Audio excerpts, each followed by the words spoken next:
Okay, so we should be live. Alrighty. Okay, good. Looks like we're live now. Alright, cool. So for those rolling in, might be a little bit of a slower start tonight, but that's okay. A couple minutes late, no worries. This is the Nintendo podcast. We try to do Sunday nights. I am Andres Restart, and this time I am joined by Mandy from MandyleePlays. It's been a little bit. How you doing? Hello. Welcome. How you doing today? Nice. I am doing good. Good. Very chill Sunday. Very chill and it's Sunday. Really cold, actually. Oh yeah, it has been freezing where I'm at. Yeah. Freezing. Like I'm I'm in Florida and I'm freezing. Yeah. So. I may be going to Florida soon for a bit because I need a break from this cold. It's bad. It's so cold out here though. Well, it's for there. I'll be rolling around and I'll walk around in just like shorts and nothing else. It'll be great. I don't care if it's 60. 60 would be like super comfortable compared to what I'm dealing with now. It's like we're talking about like 2 degrees. Some parts are like -0. Like it's so cold. Some people's cars aren't working right now. So it's pretty darn cold where I'm at. But anyways, guys that are rolling in, this is again a Nintendo podcast. This time around, we're going to be talking about Pokemon Legends Arceus, as well as Metroid Prime 4 for a bit. So, just dropped something. We're good. Anyway, so we're going to be talking about those tonight. Pokemon Legends Arceus just came out. We both have been playing it. Yeah, you saw you were streaming it and stuff, so we both have been playing it over the weekend. We're going to be talking about that, getting to our impressions, our thoughts on the game and such. That's going to be the bulk of the conversation tonight. Of course, you guys in the chat, we'll be referencing the chat as well. Any sort of questions or ideas, we can bring that up.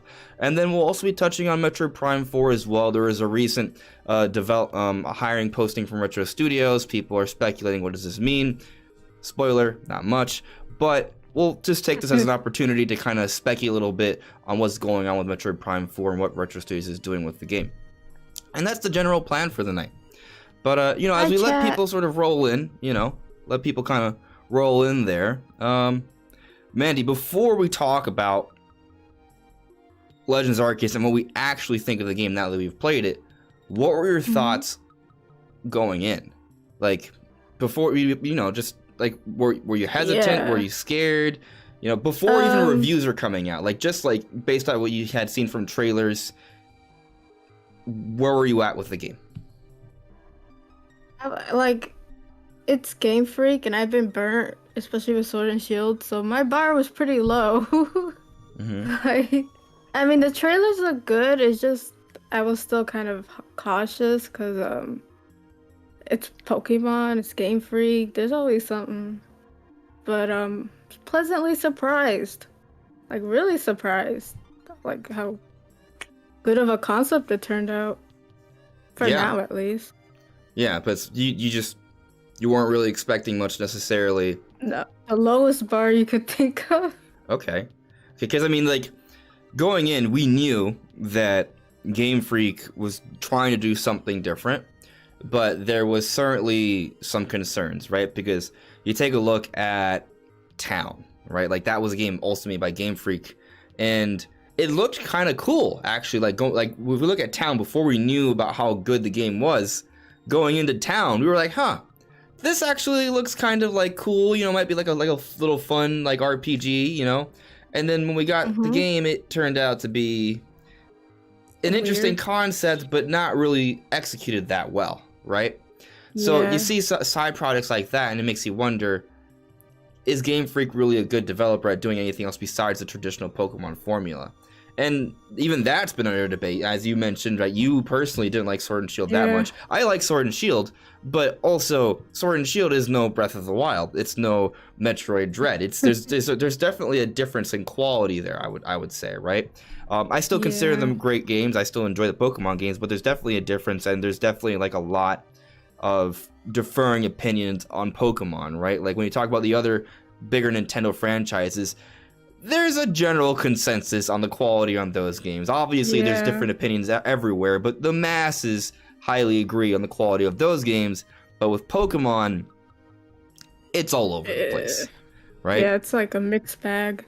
So even though in general I personally am okay with the Pokemon games, I do think there's still been a need for improvement. I was also a little hesitant about Legends Arceus. Like I wanted the game to be really good, but I was also somewhat worried that it was going to be a situation where my expectation was that like the best case scenario is kind of like what's happening now, right? Like this is the best case scenario, but the worst case scenario in my mind, like in terms of reasonability, right? Like worst case scenario, the game gets canceled. But in terms of like what was plausible, I was thinking, okay, maybe the game would be actually worse than the mainline games by a little bit, right? Like it would have been playable. Yeah. It would have been like, okay, this is kind of a fun little diversionary thing, but it's really not that great, not that well put together, and you might as well just stick to the mainline games. Like I thought that was like the worst case scenario. You know, like it would just be like a blip. We talk about it for a few weeks, and then Pokemon would just, Game Freak would just continue on doing the normal thing moving forward. But that didn't happen. I know. I was like, what? Yeah. It was like one of those odd things where Pokemon fans actually shut up and like no one was arguing for most of it. Well, not from what I've been seeing. Everyone's like really happy about the game. And like, yeah, it looks kind of ugly and stuff, but it's still a really good game. I feel like they actually tried. Yeah. Like, put more of that in their future games. Boom, magic. Yeah. And, it's very interesting, right? Because like, I don't really even like getting into the whole National Dex Sword and Shield debate. I feel like we've gone over that so many times already. It's a toxic sort of like topic, but there were a lot of criticisms that were made, and you take a look at everyone, a lot of people, but there were a lot of criticisms, and you look at Legends Arceus, and you have to, if you're not being like just like a blind hater, like if you're actually taking a look at it objectively, they're making attempts to address a lot of those criticisms. Whether it's just because that's their just natural progression of trying to make the games better and advance the series, or if it's actually them listening to fans, I'm not sure what it is, but there's a lot of things that they're doing that I would say are addressing a lot of the common criticisms from previous games. For example, in this game, almost all the moves are completely new animations. Like it's not. I didn't even pay attention to the animations. Yeah, like all the moves are completely new, but it's not even the moves. A lot of the Pokemon have completely new animations and interactions as well. Like you're seeing all these Pokemon do things that they've never done before in previous games, like sitting down and sleeping and playing and jumping for joy. I'm sure there's some things recycled. That's how all games are.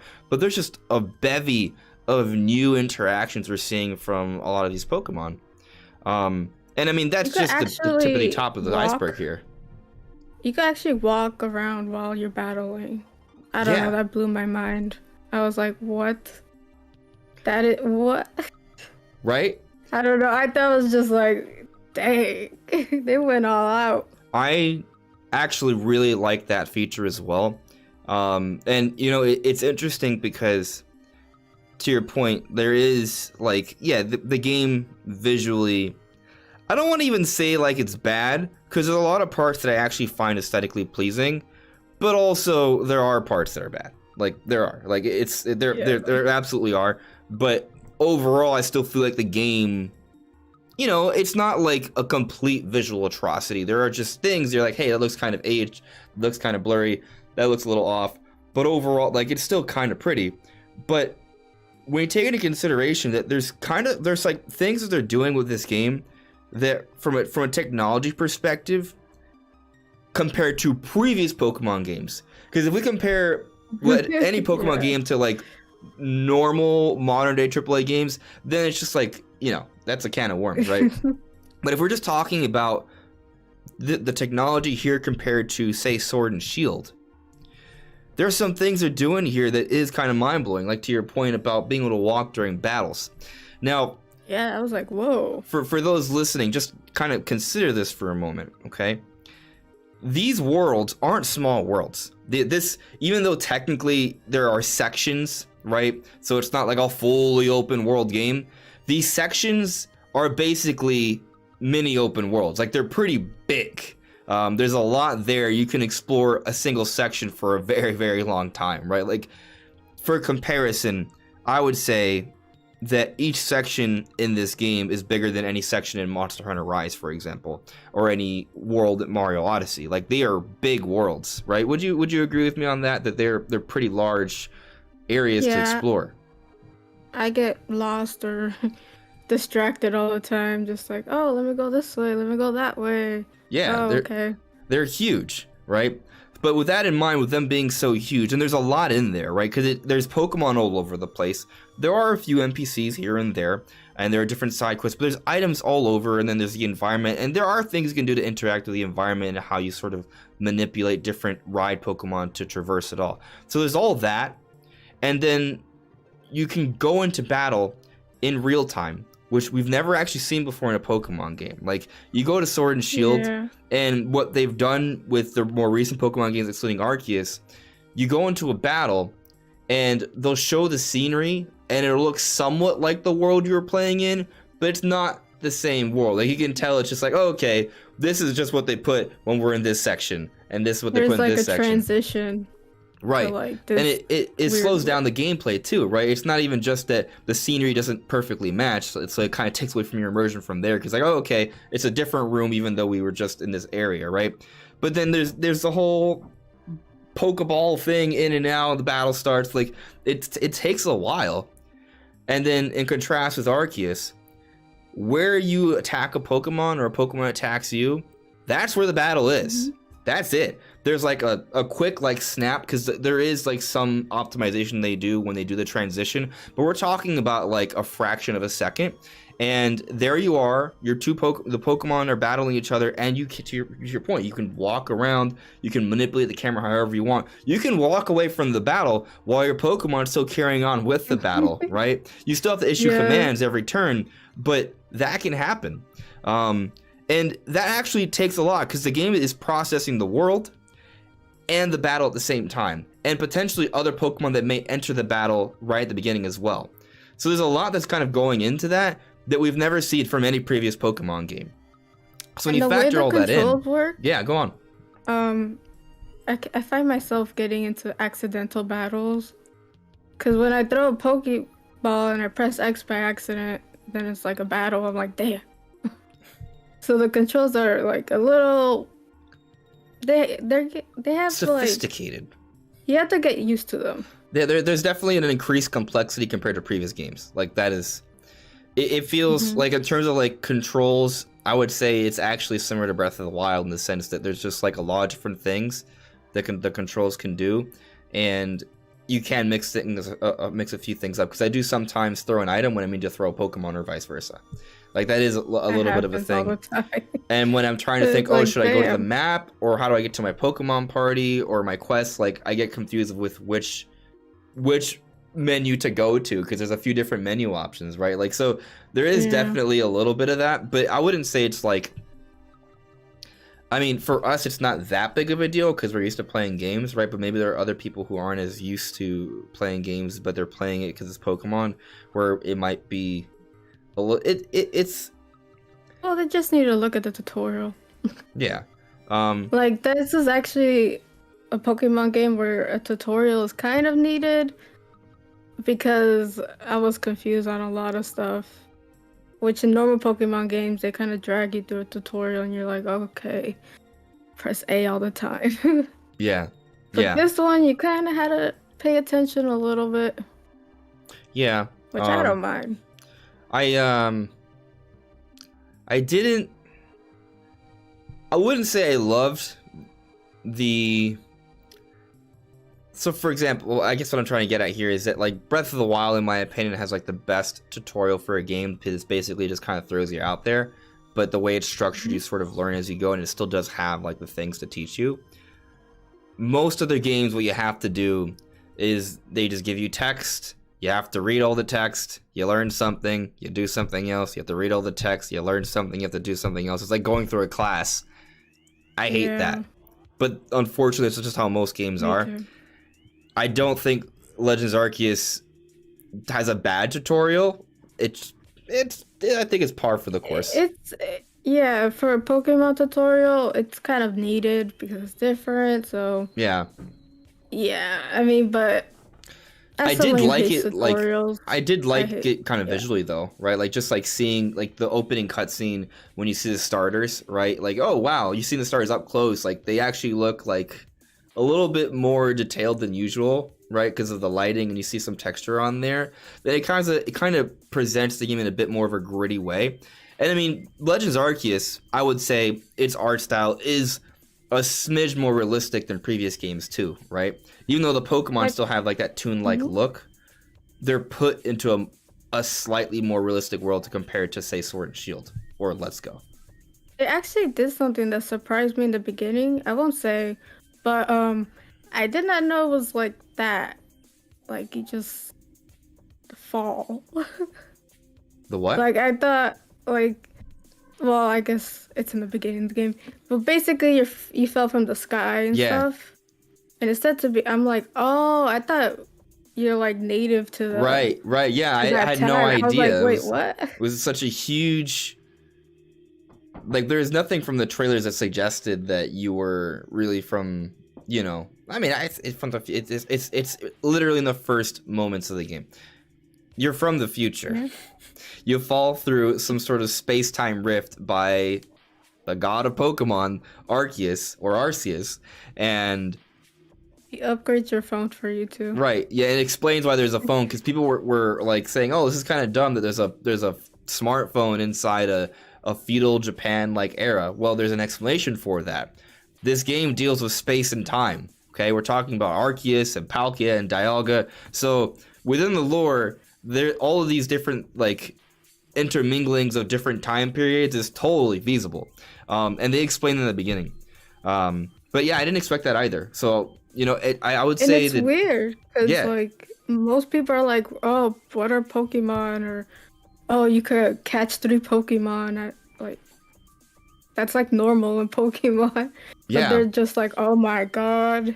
It is very interesting, right? Because like we haven't seen this from other Pokemon games. Because like it's like, hey, Pokemon are monsters. We're scared of them. You can die out there. Like they actually reference death and you dying potentially. Yeah. In this game. Even if you like failed the test at first, she's like, I'm gonna evict you, and so you better do good. Wow. Yeah. Like. Yeah. Dang. It is nuts. We already got some people in the chat here, so let me go ahead and send some greetings. See what some people are saying. Then we'll come back to this because I feel there's so much we could talk about this game. Oh yeah. Jugs McGee, hello there. Rel, hello. Super Chris, hello there. Thank you for modding, buddy. Dank Meme Center X, hiya. Paul Dune, hello. Tigger, honestly, Metroid Prime 4 won't release till 2024. The latest because of the rumored Breath of the Wild 2 delay. They'll have that release as one of the big heavy hitters alongside the rumored Mario Kart 9 for 2023. All right, so firstly, I'll have to look into this Breath of the Wild 2 rumor delay, but the rumor is actually that it's not getting delayed. The rumor is that it's coming on time. So yeah, I'm kind of like, well, you better. What is the title? I bet you it's gonna be Breath of the Wild 2. You think it's gonna put 2 on it? Yeah, they're just gonna be like, okay, let's just Breath of the Wild 2. Yeah, I don't want them to do that because I want it to kind of stand on its own, so it has the potential to maybe surpass Breath of the Wild 1. I don't want it to suffer from like the sequelitis thing. So I feel like it has its own name. People can just be like, oh, okay, I don't need to play the original. But I mean, if it was just gonna be Breath of the Wild 2, like I feel like they should have just said that already, you know?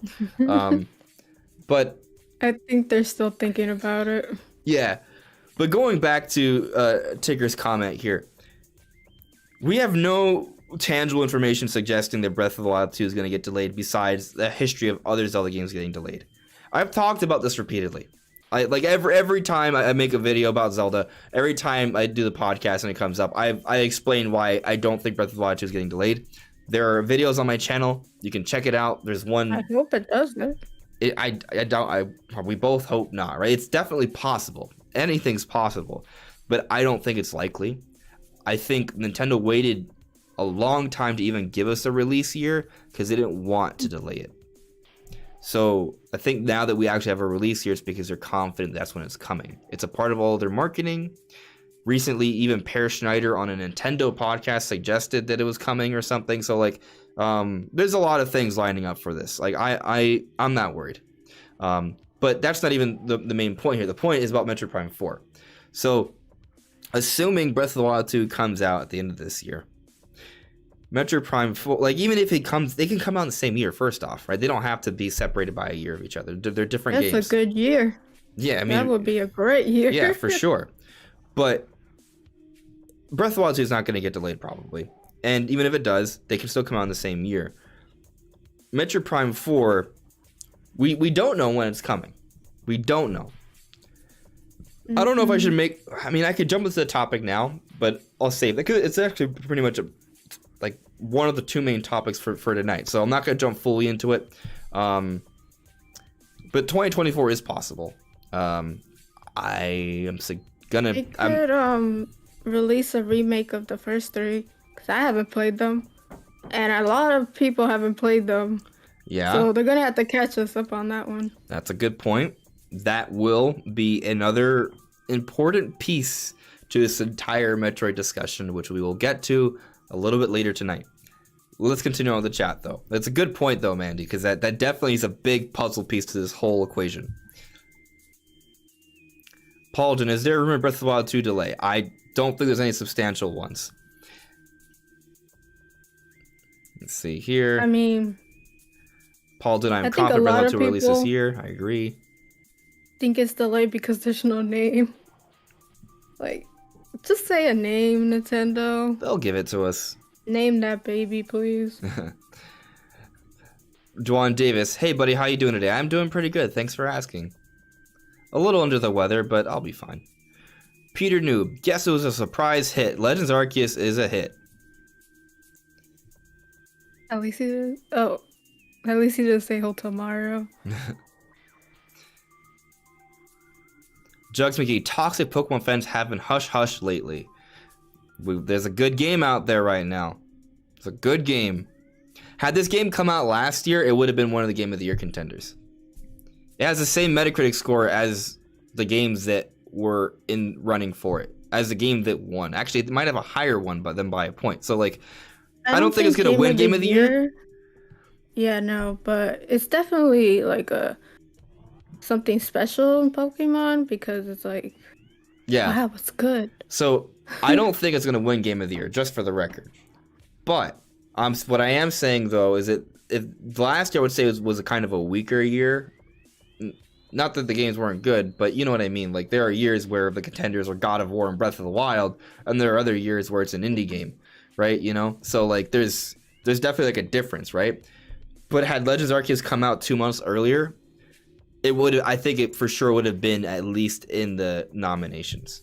But either way, yeah, it's definitely a high quality game. I think the graphics and stuff, while we might find it like mind-blowing to move around in battle, you know, stuff like that, it's kind of like little things in the AAA industry. Like, that is true, but I also think it's a huge win for Pokemon. But well, yeah, I will say I'll say this one little thing, and we'll get back to this because I want to get through the chat. I think you're right about the technology point of view. Like, if you're not a Pokemon fan, you're like, okay, whatever, this is not a big deal, right? But the gameplay loop, like the actual fun that you have with the game, what's being done there, I think is something that kind of stands out compared to anything else that's out there. And that's what makes it special, right? And we'll get to that. But let me kind of get through the chat here. Hi, Kazu. Nintendo is pregnant. What? Tigger's saying Samus Hunter and Markomar are saying it's getting delayed. I'll look this up. I don't believe it, but I'll look this up. Let's see here. In Rowlet, I picked the... What's the fire one again? Cyndaquil. Cyndaquil. There you go. I also picked Cyndaquil. I picked Cyndaquil already. I already have them fully evolved. won't mine's spoil getting it. my butt beat, but Let's see here. Reverb 17. I haven't touched a Pokemon game since Moon, but everything I saw with Arceus sold me, and I'm 20 hours in and loving every second of it. That's impressive. That is impressive. I got a few. I'm gonna scroll down to the bottom of the chat. I have a few ats. Ronnie Fazio, hello there. Yellow Kazoo, hello. How are you? The Elemental Hero, Shadow Link, Dragon Wolf. I have like 20. But anyways, Elemental Hero, Shadow Link, Dragon Wolf King has a question. Quite a name. I've heard something lately for Pokemon Legends. I heard there's a possible chance of DLC. Have you heard of any DLC for the games or Pokemon Legends DLC? So, I mean, what you've heard may be from the same place I've heard. I've heard some rumor leaker people suggest it. I do think that there's certainly reason to follow this game up with DLC. Like, the game's going to sell really well. There's going to be a lot of people who would be interested in that. Like, this game is getting high praise. Like, I think, you know, it makes sense to do DLC for this, but it ultimately comes down to, one, were they anticipating that this game would need DLC, or they would make sense to do DLC? And two, do they have something else planned for the end of this year? I'm of the frame of mind that there will not be a major Pokemon release at the end of this year. I think, if anything, it's going to be DLC. I think Legends Arceus is coming out in January. Is Arceus considered mainline? Yeah, it is. Oh, okay. Then, yeah. Yeah. Like, Check that pretty box sure, up. was it Nintendo or Pokemon Company, they put out a tweet like saying, oh, what's your favorite of all these mainline games? And Legends Arceus is in there, along with every single mainline Pokemon game. Yeah. I mean, sometimes there's debate of what a mainline Pokemon game is, right? Like, for example, Pokemon Let's Go Pikachu and Eevee. There was debate if that was considered a spin-off or not, but those are also considered mainline games. Legends Arceus. I thought there were remakes. Well, the remakes are still mainline games, though. Okay. So Yeah. Let's Go is a mainline game. Yeah. But a remake. Okay. It's both. It's both. BDSP is a mainline game, but it's also a remake. Oris, Omega Ruby Alpha Sapphire, remake, but, you know, remakes of mainline games are still mainline games. And sometimes they add new things to them, like Let's Go had new things in them. Legends Arceus was made entirely 100% by Game Freak. Game Freak is the only developer that works on the mainline game. So if Game Freak's making a Pokemon game, it's because it's a mainline game. But anyway, yeah, that's what they've been working on. Legends Arceus, that's been their big focus. And I would say Legends Arceus is a pretty triumphant success. But it's coming out at the end of January, right? With such a big game like this, I don't think they're going to follow that up with, say, like a Generation 9 10 months later. Yeah, no, that would be too much. And some people will argue, oh, just come out with Let's Go 2, like Let's Go Johto or something. Okay, maybe, but do you really want to have another remake come out 12 months after we just got a remake? Like, Brilliant Diamond Shining Pearl is a remake. We just got that 2 months ago, right? Like, after Arceus, I'll be like burnt out on Pokemon playing Diamond and Pearl remake. Yeah. And then Legends Arceus, I'll be like, okay, I'm done. For perspective, Let's Go Pikachu and Eevee, a remake, came out in 2018. They waited 3 years to come out with another remake, which I would say is a short period of time. But a year? I mean, come on, that's not even a year. 10 months, well, a year for remakes, but you have Legends Arceus in the between that? I don't know about that. Yeah. So, you seem to kind of agree with me, right? Like, it doesn't seem to make sense to come out with a remake just a year later, but also it doesn't really make sense to come out with a new generation of Pokemon 10 months later. So then what do you do? Yeah. DLC? Wait till next year? You wait till wait till next year, or both, right? I mean, we know that Pokemon Company wants to make money, right? They try to come out with something for every holiday.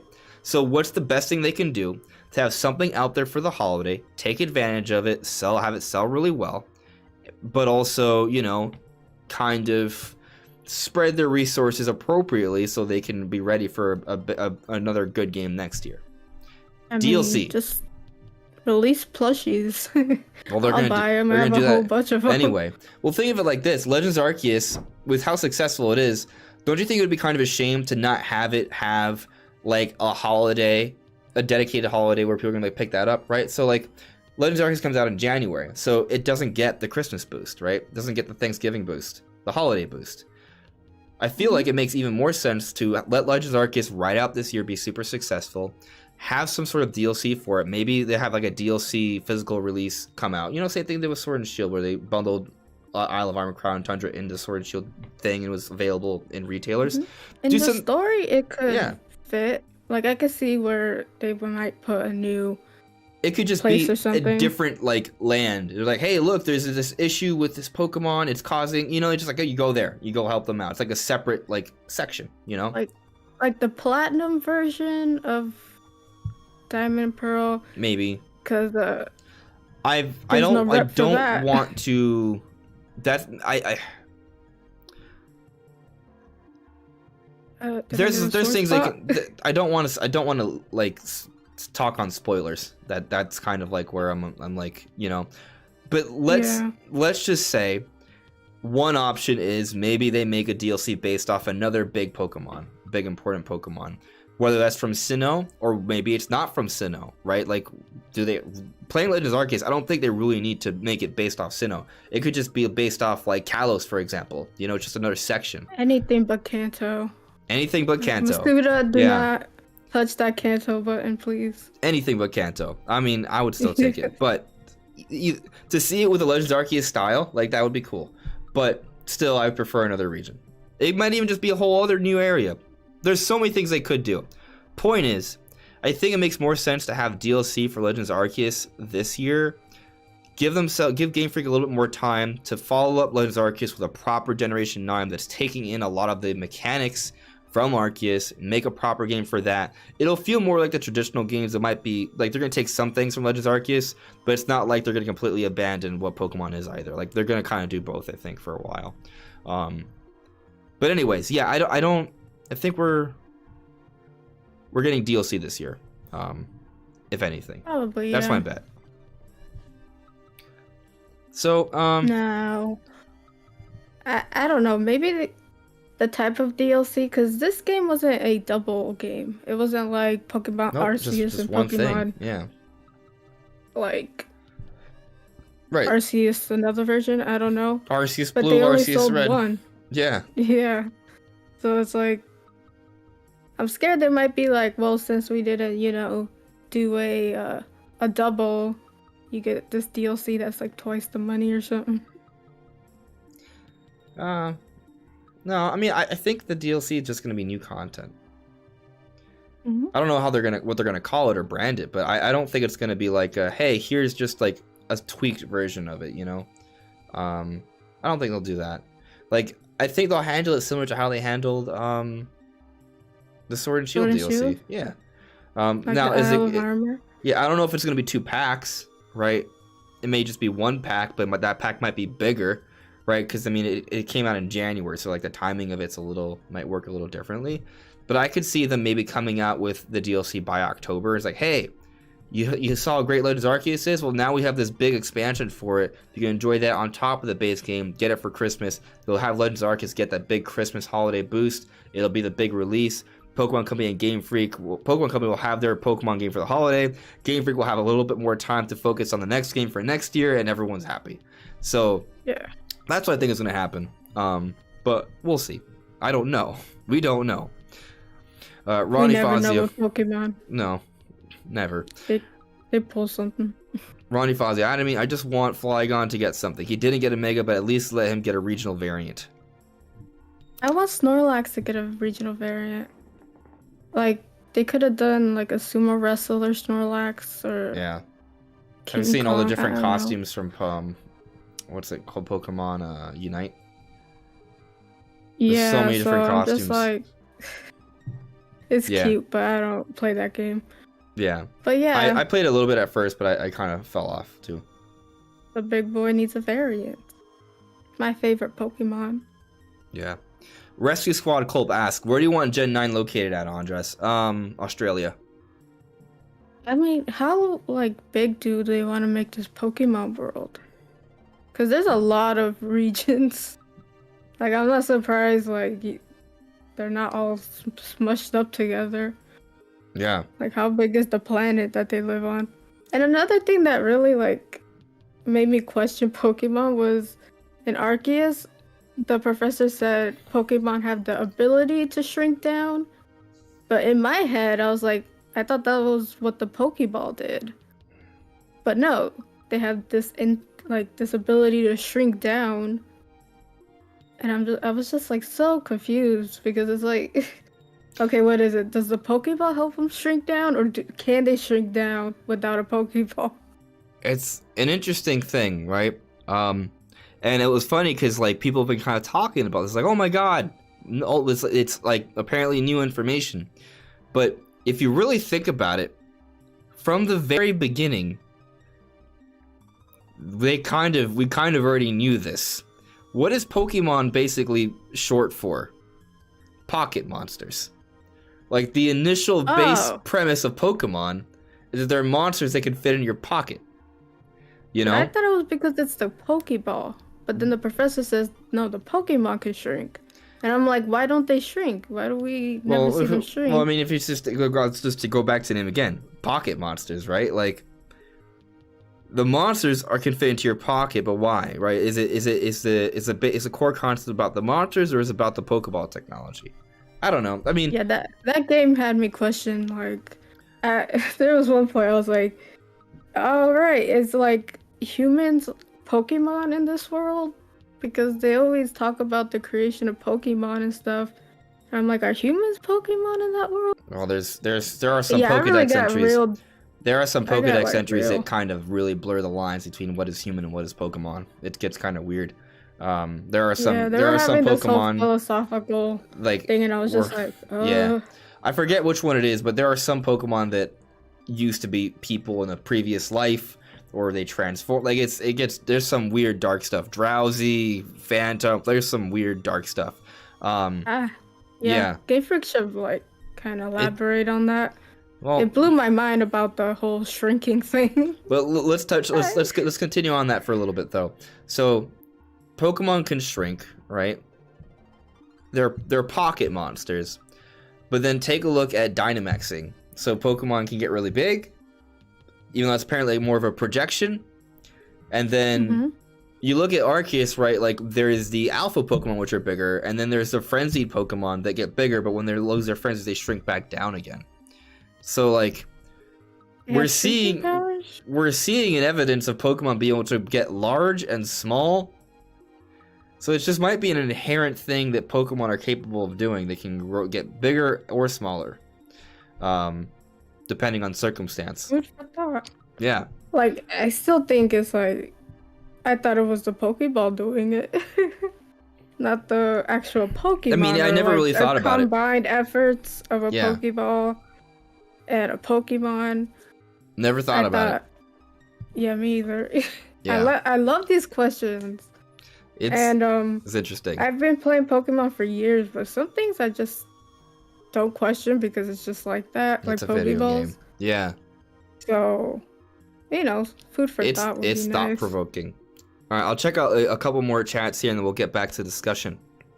Let's see. Ronnie Fazio added me.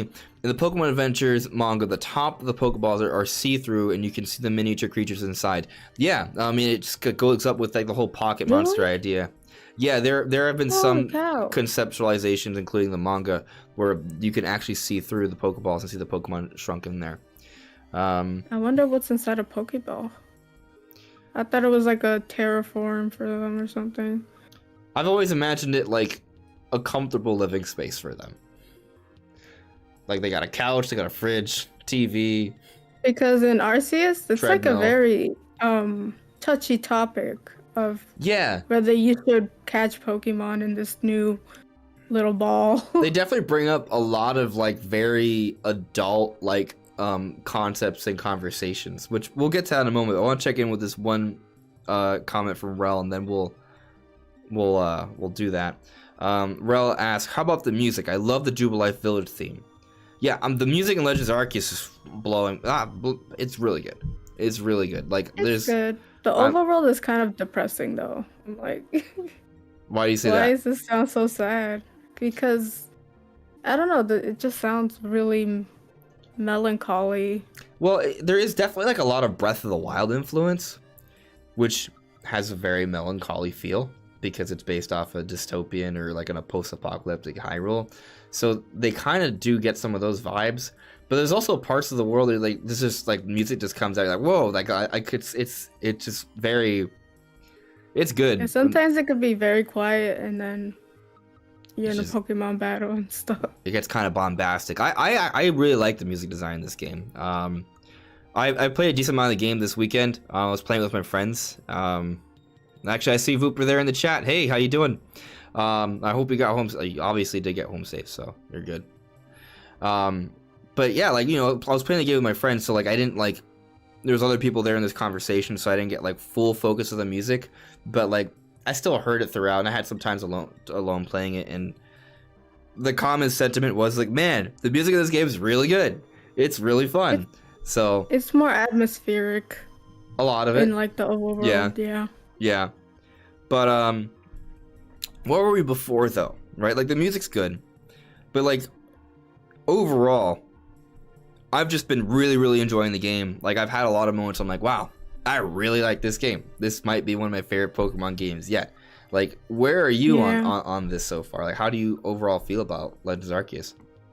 I'm about the same. I like the whole, I guess, instead of focusing on battling like the gyms and stuff, it's more focused on the Pokédex and kind of observing the Pokemon. And I like it because, one, I like to check off the checklist. I don't know. And then it just makes you feel more into Pokemon. Like you actually had to like study them. Which I find very cool. I do like the writing, like the story, where it's going. It's clearly not a conventional one. I mean, they talk about you dying all the time. Yeah. And there are darker themes for sure. Death is brought up a lot in this game, but not just death. To your point, like they even question, like, hey, is it really right for you to be beating up on Pokemon and shoving them inside balls? Like, that doesn't seem okay. These are wild creatures. Like, what are you doing? Like, there's that whole debate there. You know, it's fascinating. Otherwise, it's been good. It has good potential. I mean, it's a Pokemon story, but it's still like better. It feels like a step up. Like, it feels a little bit more mature than previous games. Another interesting thing, kind of going back to how like the character comes from a previous, like from the future, right? You're older in this game. Normally you're 10 years old or 12 or something. You're 15. Yeah, they told you your age. Yeah, they told you. Whoa. Like, and it's absolutely confirmed that you are older in this game than other Pokemon games. Now 15 isn't like full on adult, but it's like in their mind just old enough to where basically you should be treated pretty much like an adult. Freaking Saline was like, you're 15, you're old enough to like work. Fend for yourself. And then she's like, if you don't pass the test, we're gonna evict you, basically. We're gonna leave you for dead. Dang. Yeah. No, they imply you dying. Left you for dead. A lot. Like, holy cow. Yeah. And there's a lot of that theme though. It's really based off survival, right? Like they've talked about how there are Pokemon that have hurt people and gravely injured people. Like there's a threat level that is implied by the story and the characters, but when you go out there, you actually experience that threat level, which is something that I found to be really cool. Because Pokemon games, they're typically like little cutesy experiences. Like it's not really a big deal. It's not. You don't play a Pokemon game and get scared. Legends Arceus can instill fear in you. When I was in the first area, when you still have like Pokemon that are like level 6, level 7, 8, you know, not that high, I chanced myself upon a level 40 or 45 Rapidash. And the music for the alpha, it's an alpha, right? So it's actually bigger than normal Rapidash, and it has these glowing red eyes. And I'm finding myself in this field, and the music gets really quiet, and you know the alpha Pokemon music, like it's tense. And I see this giant creature, and I'm like, that is a Rapidash, but it's huge, and it has these glowing red eyes, and I could just hear it sort of just trotting along, and I'm like, that thing's gonna kill me. It was super threatening. I actually felt a little bit of fear. Legends Arceus makes you feel fear sometimes. I feel like that has to say a lot about this game compared to other games. Like, there's a different level. There's more stakes, I guess. Yes, absolutely. The stakes are higher. Death is possible. People have died. Pokemon have died. Pokemon can hurt you. Pokemon hurt not just your Pokemon, but you. They can take you out, and they try to. They are threatening. Yep. It's not just, oh, my Pokemon are done. It's wild. Yeah. Like, and they chase you. I feel like the Pokemon in this time is more wild than in modern Pokemon, where they're more docile. Well, yeah, that's absolutely part of the story. Like, because it's a different time where Pokemon and people have not really adjusted. It's not like cats and dogs, how they've been domesticated. That's basically it. Pokemon have not been domesticated. They are not used to people being around. So they just think they're these weird creatures, and there is a threat level there. So what do? They attack you. Not all of them. Some of them run. It depends on the type of Pokemon and the behavior, but there's a lot of them that do. And it really adds to the experience. Like, it's a different world out there. It's a wild world. Yeah, it's pretty out there. cool. Yeah. Oh, and the Pokemon are like harder. Like, they're no pushovers. Like, I almost had a freaking Bidoof, like, roll over my Cyndaquil using rollout. I'm like, Jesus. Yeah, no, my Pokemon die a lot, right? Like, I've lost all my Pokemon a few times already. Like, I mean, the thing is, I try to go for the alpha Pokemon, and they're, like, way stronger than you. So they'll just, like, they'll run a train on you. But even if you exclude the alpha Pokemon, there are still times where it gets challenging. Like, there's the space-time distortions too that just show up, like these like pockets of space that there's like lightning and stuff, and you go in there and a whole bunch of Pokemon that are pretty strong come out and attack you at the same time. So like you can go be in there and it's 1 versus 3 or 1 versus 4, and they'll just all attack you, and they all hit pretty hard, and you're dead. Yeah, I heard this Pokemon game is one of the challenging ones. Absolutely. Like, type advantages and stuff. I actually have to like refer to a chart because I keep forgetting. And an interesting point though is that I can't think of a single Pokemon game, the mainline ones, where they actually show you the type chart inside the game. They give you the type chart in the game. Like, that's something you usually have to look up online. No, in this one, it literally shows it to you. Granted, when you play the last few Pokemon games, they tell you when you have an attack. It's like, oh, it's going to be effective or very effective or not. But to actually show the type chart, weaknesses and resistances, that's, I don't know, it's another level that you just wouldn't have, we have not come to expect from more recent Pokemon games or any Pokemon game. So there's just a lot that they're doing here. But, you know, something else I wanted to touch on is just there is, like, even though visually, you know, it can be a little messy, there's also an attention to detail that I didn't expect either. Like, I've seen, like, in the snow areas, like, you see powdered snow all over your clothes. Or, like, if you're in the water, you look wet, right? Or, like... See, that's big in Pokemon, but in other games they're just like that's common, right? But it's for Pokemon, it's like, whoa, why are they doing this? This is nuts. We take little wins in the Pokemon community. But you know, when I see stuff like that in Mario Odyssey or Breath of the Wild, I'm like, hey, it looks nice, right? For Pokemon though, it's always it's like unexpected, you know? Like if I see in other games we're like, oh, that's cool, I'm glad they did that, but it's not like shocking. In Pokemon it's like, whoa, I can't believe they did that. Like, even when you run around with Wardeer, apparently if you're running with Wardeer who has, like, white fur, you can run in the bog where there's mud and swamp, like, its legs get brown. Mm-hmm. Like, that's... Oh, my gosh. That is just those little things like that you would not expect for a Pokemon game ever, you know? But we see it, and we're like, oh, whoa, that's pretty cool, you know? Like, so it's kind of like they've really stepped it up in a lot of ways. But, you know, there's something else I think that should be noted.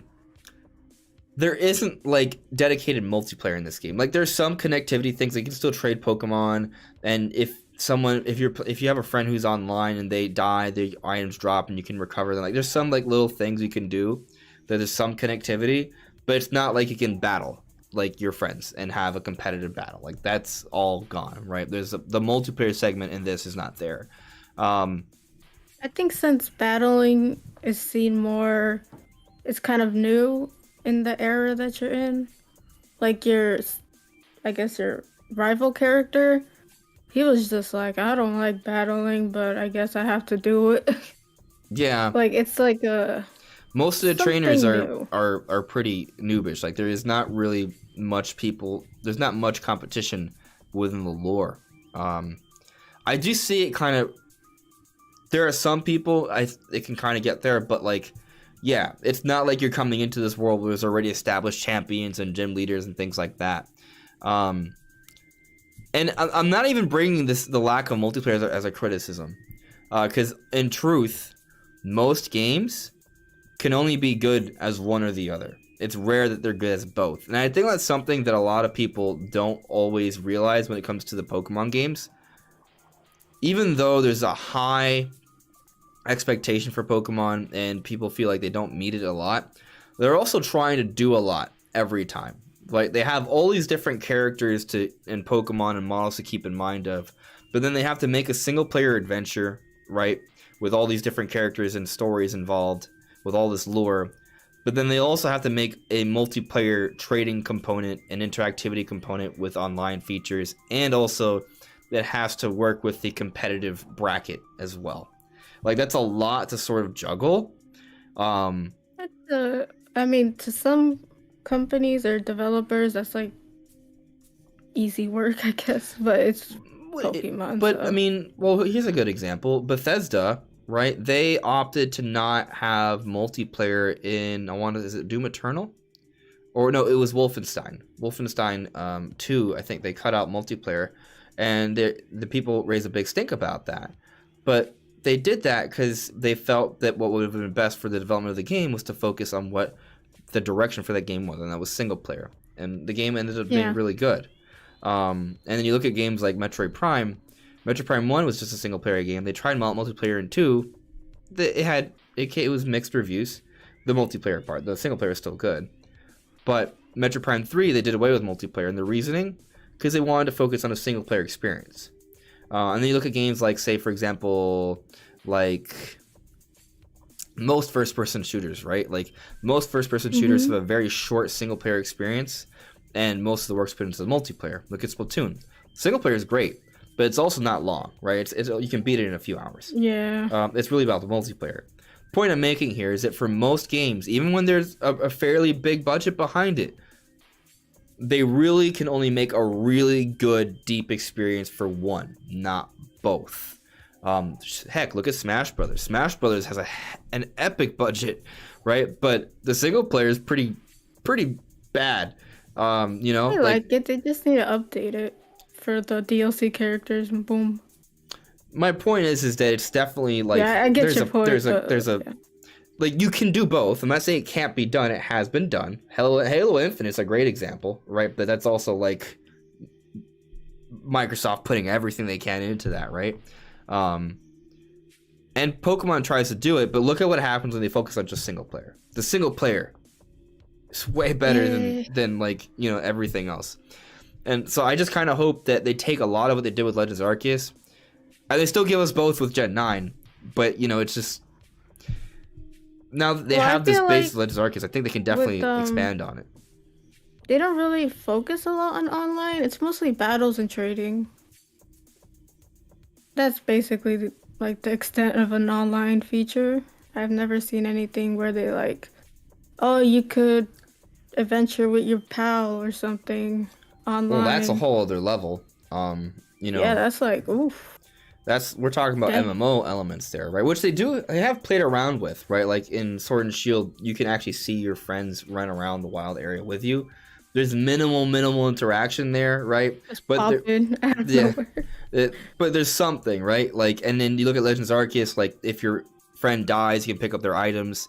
There's little things, it would be cool if like the next game has like you could actually like play in the same world together, you know, and adventure together. Like imagine if in Gen 9 it's like Legends Arceus, but it's a bit more optimized, a bit more polished. You still have like multiplayer battles and things like a traditional Pokemon game, but you can explore this open area, right? And you're attacked by wild Pokemon, but in order to do double battles, you do it with your teammate, your friend, and you can both fight together, you know? Or you can fight like a giant alpha together or like a Dynamax Pokemon or something. Like there's things they can do. But either way though, like I do like what they've done with Legends Arceus. I think they've done a really good job. Yeah, it could have gone so bad. It could have been like a dumpster fire. Yeah. But I'm glad that it's good, and my expectations were on the floor, kind of low. But it's nice that they kind of went over my expectations for once. Yeah, it's nice to see that they've done well with this. We probably could. There's a number of elements we could sort of address more with Pokemon here. If you guys have any sort of questions about Legends Arceus in the chat, please put them out there. We can address them. I mean, there's so much I could talk about, but I don't want to like spoil everything. Is there anything in particular you want to mention in relation to Arceus before we check the chat again, and then we'll move on to Metroid? No, nothing comes to mind. Okay. Though, I feel like okay. The village is kind of small, but you know, it's an up-and-coming village. But I just want to know like if there's other villages and stuff. I haven't gotten that far in the game, so that would be cool. You don't have to say if it's spoily. I mean, it is technically, but I'll tell you this. I am not the kind of person that likes to like read a lot of text in a game. So sometimes I kind of like skip out through some little things. But what I have gleaned is that there are different tribes, and those tribes don't all live in the village. That's a fact. Okay, so they must live somewhere. Well, yeah, they must live somewhere. Now, is that somewhere fully realized and you can see all of it and it's huge and all of that? Well, I don't know. But there is other people that live in Hisui that do not live in the village. That is established with the lore and the characters in the story. Yeah, I think I ran into a few. Yeah. So. Yeah. How far have you gotten? I just got... What did I just get? I just met the Adamant and the Pearl chick. Mm-hmm. They were fighting. Yeah, that's where I stopped. Have you fought any of the boss Pokemon yet? I did one. Did you fight Cleavor? Cleavor? No, not yet. I think I'm going to fight Cleavor. So did you get are you riding Wardeer yet? No, I saw him though. Okay, oh, you saw him, but you haven't gotten him on him. Okay. Yeah, he just sized me up and walked away. Okay, yeah. I'm like, okay. So a lot of my friends kind of like rushed through the story. I did not rush through the story. I've only fought 2 of the bosses, but I'm already halfway through my star rankings in terms of like completing my Pokedex. Halfway doesn't mean I'm halfway. It just means I've reached the 5th rank, just 10 stars. But I focused more on kind of like, so I've basically explored 2 maps in at length, and then I found a lot of things in those 2 maps that was just really cool. Like I found this one part where there was like Gyarados flying around like a giant like water serpent dragon. About that. Yeah. I was like, what? It just goes up and flies. Yeah, it was weird. I was like, what? But like, I knew he floats, but not like he's flying. He's flying around like a Breath of the Wild dragon. Holy cow. Yeah, and I saw it and I was like, oh my god, is it possible to get that? And I asked my friends, like, no, you can't get it. And I'm like, I'm gonna try anyway. So I looked around. He just chills over there? I looked around a mountain. I climbed to the top of the mountain. I used my deer to kind of like get higher, like scale it. I got to the top of the mountain. I waited till I got as close as possible. And I used one of the feather balls that you can throw further, and I hit it. And I was like, oh my god, I hit it. But Did it stay in? No, it didn't stay in. But I waited until it came again, and I just started chucking feather ball after feather ball after feather ball, and then on my very last one, I caught it, and I was so elated. I posted a little video on Twitter. You can see it.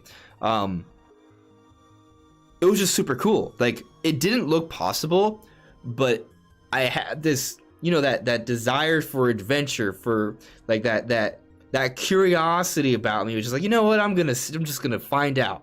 And I climb all the way up the mountain, I find that, I'm like, oh, this is super awesome.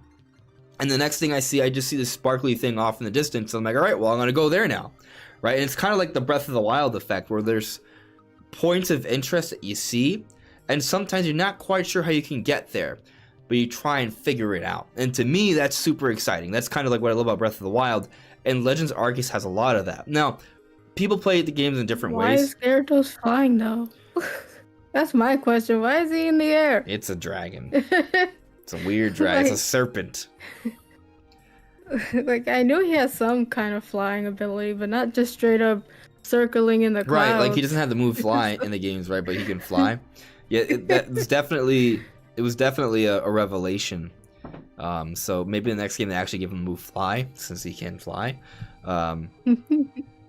But yeah, that was weird. Yeah, I would say the biggest thing I want to point out with Legends Arceus is that there's just a lot you can do, and you can just get lost in this world. Like, I don't care to progress the main story so much. I just enjoy exploring the world, catching more Pokemon, interacting with those Pokemon, seeing the different unique things you can do, and finding more and more cool things. Oh, look, there's a super rare Pokemon over there. Can I reach it? Oh, this is a shiny object over there. Can I reach it? And then I go over there and I'm like, whoa, there's a cave. What's this about? And I explore all that. But then distracted. Oh, I get distracted repeatedly. Like, it's just one thing after another, after another, after another. It's just awesome. But then on top of that, you know, there is the battle system is pretty cool. You know, the story is more than what I've come to expect from Pokemon games. I'm more interested in this story than I have from others. And the gameplay is fun. Like, it's an action RPG, not just an RPG. It's faster paced than the traditional Pokemon games. And I'm vibing off all of that, but I'm still getting that Pokemon experience that I've come to love. There are elements of Pokemon that aren't there, right? Like, you know, the competitive battles and stuff. But there's a lot that is still there, and it's really appealing to me as a Pokemon fan.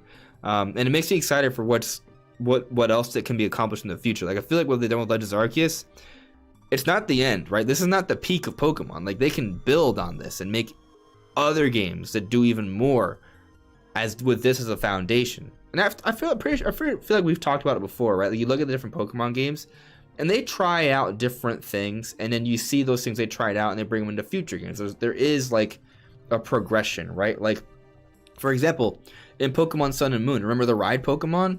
They finally brought them back. They're in Legends Arceus, you know, right? Or that's like, good. In Let's Go, they had the roaming Pokemon. Then they used them in the wild areas, and now the wild areas is the whole game in Legends Arceus. Like, so there's absolutely, like, you see them kind of doing things, and then they build on it.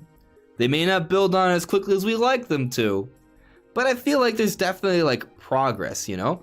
And I'm excited. I think they've done a great job here. We'll be talking about this game for more in the future, but I just really like it a lot.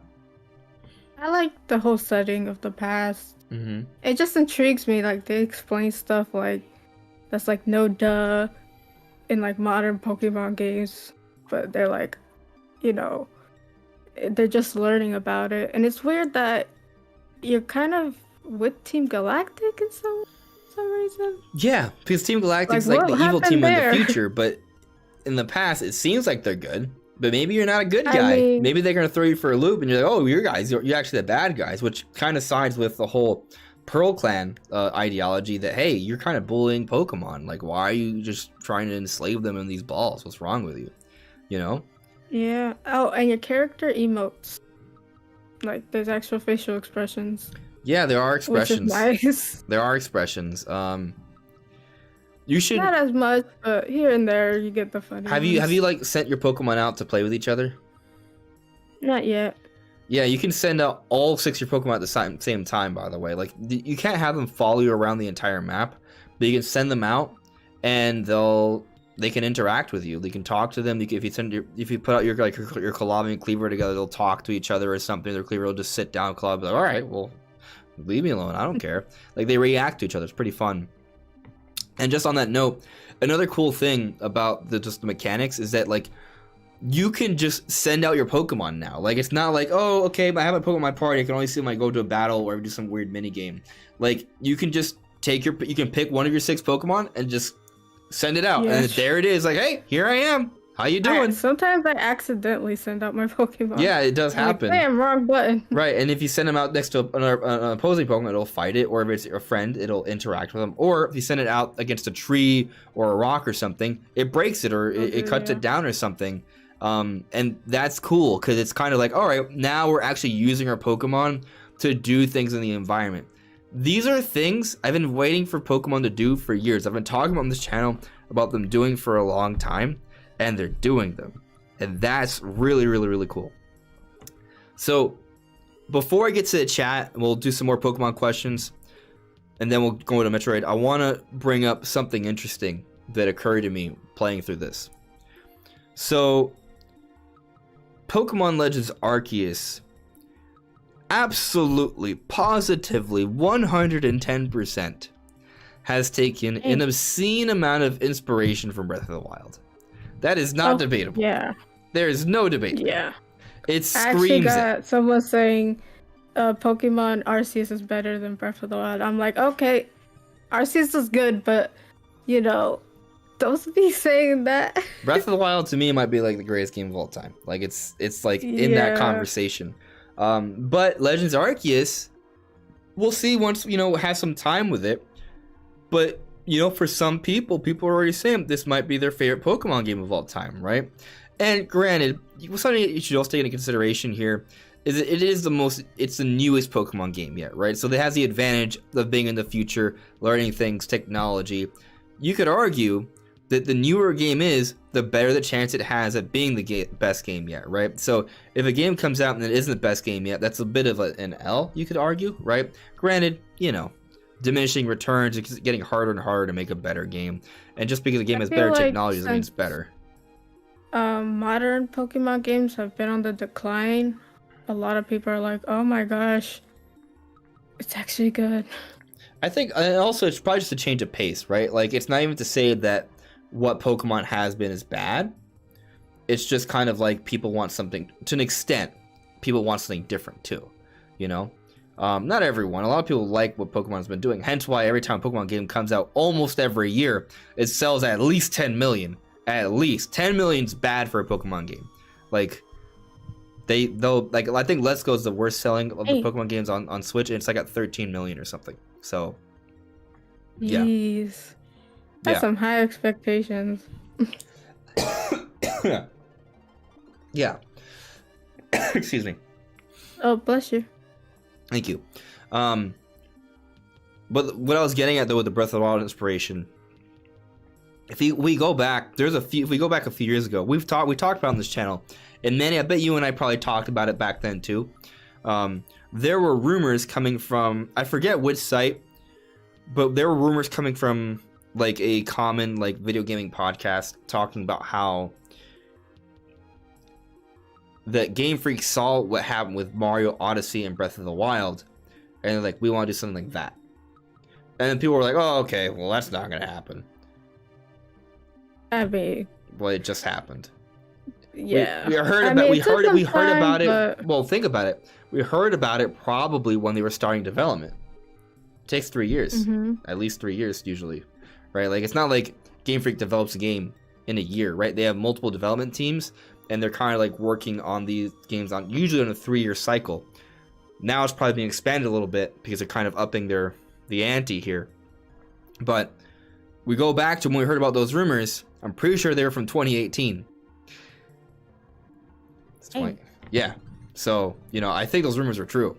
Because, I mean, look at Legends Arceus. They just needed to do a palette changer or something and kind of refresh it a bit. Even if it's for, like, one generation or one game. Well, it might just be 2 different types of series, right? You might have the Legends series, which is why they have that different name. Oh? and then you have the So there's mainline been games. the Let's Go's, mainline, Yeah, Legends. you got Let's Go, you got Legends, you have this.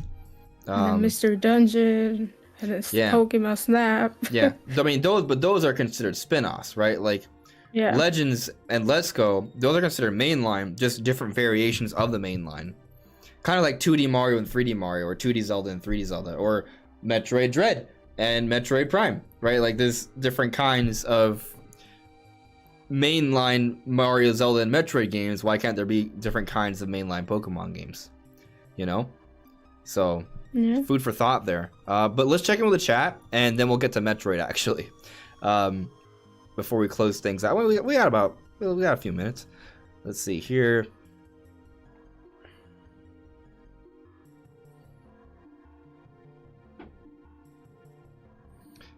This is an interesting things in the chat here. All right, let's see. So, John Delmore, Andres, did you hear that the reason Retro is re-releasing Prime 1 is because the team never played the Prime games and they wanted to see how they were and what made them so great? No, they didn't hear that. And I bet you there probably are a few people on that team that did not develop Metroid Prime 1. But I also am willing to bet that everyone on that team has probably played at least Metroid Prime 1 for research for the project. So, yeah, I do think that there is some reason to think that, hey, if you remake Metroid Prime 1, that can give you a good sort of working understanding of what to do with a Metroid Prime game. If you work on Metroid Prime 1, reassess that does perhaps give you a good foundation for what to do with Prime 4. Based off the rumors, the way it's been sort of suggested, and keep in mind, like I've talked about this before, there are different things I could sort of source and link here. I'm not saying to take my word for it, but I kind of am. You could just check other videos, but there's a lot of different like rumors out there, and kind of like if you kind of bring it together from those places that seem credible, what seems to have been suggested is that Nintendo was working on Metroid Prime 4 with Bandai Namco, and Retro Studios was working on something else. And I don't know if it was because they heard there were issues or not, but the event basically they put together at least a proof of concept, maybe somewhat of a working demo of a remake of Metroid Prime 1. They showed it to Nintendo, and they were like, okay, make this a full-on remake, right? But then also, when they saw that, they're like, oh, if they can do this with Metroid Prime 1, maybe they should also be giving back Metroid Prime 4. And this was sort of suggested to us by Imran Khan, who used to work for Game Informer back when Metroid Prime 4's development was started, which was about 3 years ago. So the idea is, and the rumors are coming from different places like Jeff Grubb and Emily Rogers and Nate the Hate, is that Retro Studios has been working on a remake or remaster for about 3 or so years on Metroid Prime. Metroid Prime and that game supposedly is coming out this year. It's a remake. But what's going to happen? Wait, what? So I'll let you go. We're going to talk about all this in a moment. Just yes, the rumor is Retro Studios is making a remake of Metroid Prime 1, and they're also making Metroid Prime 4, and they will follow up the Metroid Prime 1 remake with Prime 4. We'll get to that. I just want to address that comment. I do not think that the reason they're making Metroid Prime 1 was just so they can kind of see it. I think they're making Metroid Prime because they're going to make Metroid Prime anyway, but it's also a good sort of foundation to build off for Metroid Prime 4, so it does help them. Charles Trudeau added me, well, Nintendo Prime was saying sometime on... I don't know what you're referring to, Charles. I haven't seen what Nintendo Prime has said. Let's see here. FE1CO Matter added me. If there were a region you would want to get the Legends Arceus treatment, which one would you like to see? So an already existing region. Kalos. Johto. Oh, Johto would be cool too. But my reasoning for Kalos, Generation 6, is because in Generation 6, there's already this huge lore about this big war, right? And there's different Pokemon in the past, and there's what's his name? Oz, like this really old, powerful trainer. So, like, imagine if they were to explore that concept with the Legends icons, like going back in time then. I think that'd be interesting. And then you'd be kind of thinking, like, going into, like, what would be the history of, like, you know, Western Europe and Paris and stuff. Like, how is that cool. Years in the past, right? Maybe there'd be, like, anything a lot more castles Kanto. And stuff. Anything but Kanto. Well, you're saying you think you've claimed multiple I'll just restart satchels. That is something in Larkius. It's hard to have enough space.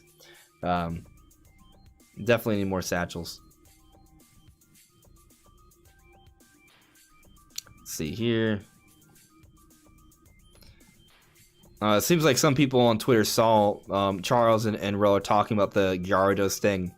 I'm glad you guys enjoyed that little thing I posted on Twitter. Yeah, the feather balls, it gives you the opportunity to catch Pokemon from afar. It's like kind of like sniping them, right? Like you see a Pokemon from far away, you aim your crosshairs, use a feather ball.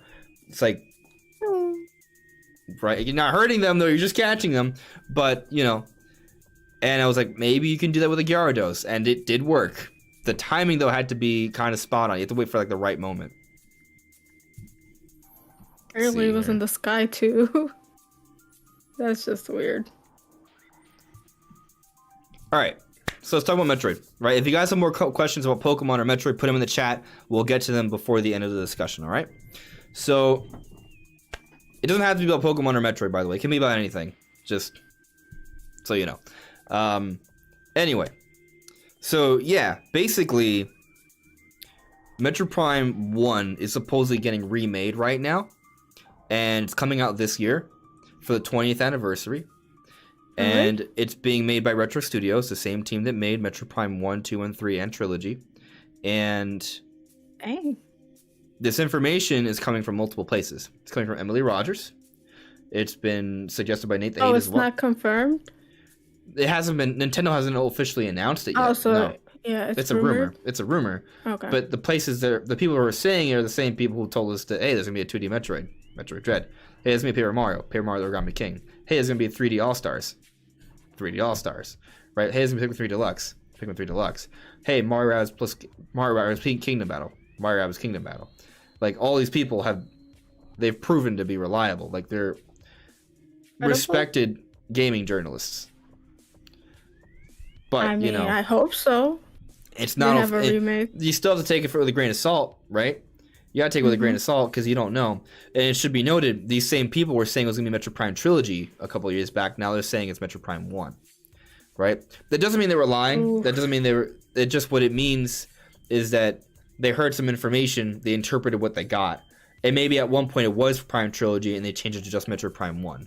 You know? That's a bad move. I don't know if Nintendo should because it's like the older games, and maybe they don't have to remake the whole structure, but I think having a trilogy is way better than 1 and then 2 and then 3 and 4. Well, I don't think they're gonna I don't think what they're gonna do is remake Metroid Prime 1, then do 2, then do 3, then bring out Prime 4. That's not happening. I really doubt that. I don't know exactly how they're going to handle it, but from what we're hearing right now, the focus is get Metroid Prime 1 that's been worked on for a few years, right? So even though maybe called a remaster, like, hey, remasters don't take 3 years. If you're working on this thing for 3 years, that means this is getting some substantial improvements, right? So it's going to be pretty cool. It's going to be a nice quality. It's going to be probably more significant change than Skyward Sword HD, for example, right? Maybe something closer to like Xenoblade Chronicles Definitive Edition, or maybe even a little bit better than that. Something more on that level, it seems like. But I just feel like having all 3 of them is kind of crucial. Like, you can't just put 1 and then not have 2 or 3. Well, and then 4. Well, so it kind of actually goes back to what I was talking to you earlier about Breath of the Wild and Breath of the Wild 2 and the naming of that. Mm-hmm. We don't know how they're going to market Metroid Prime 4, right?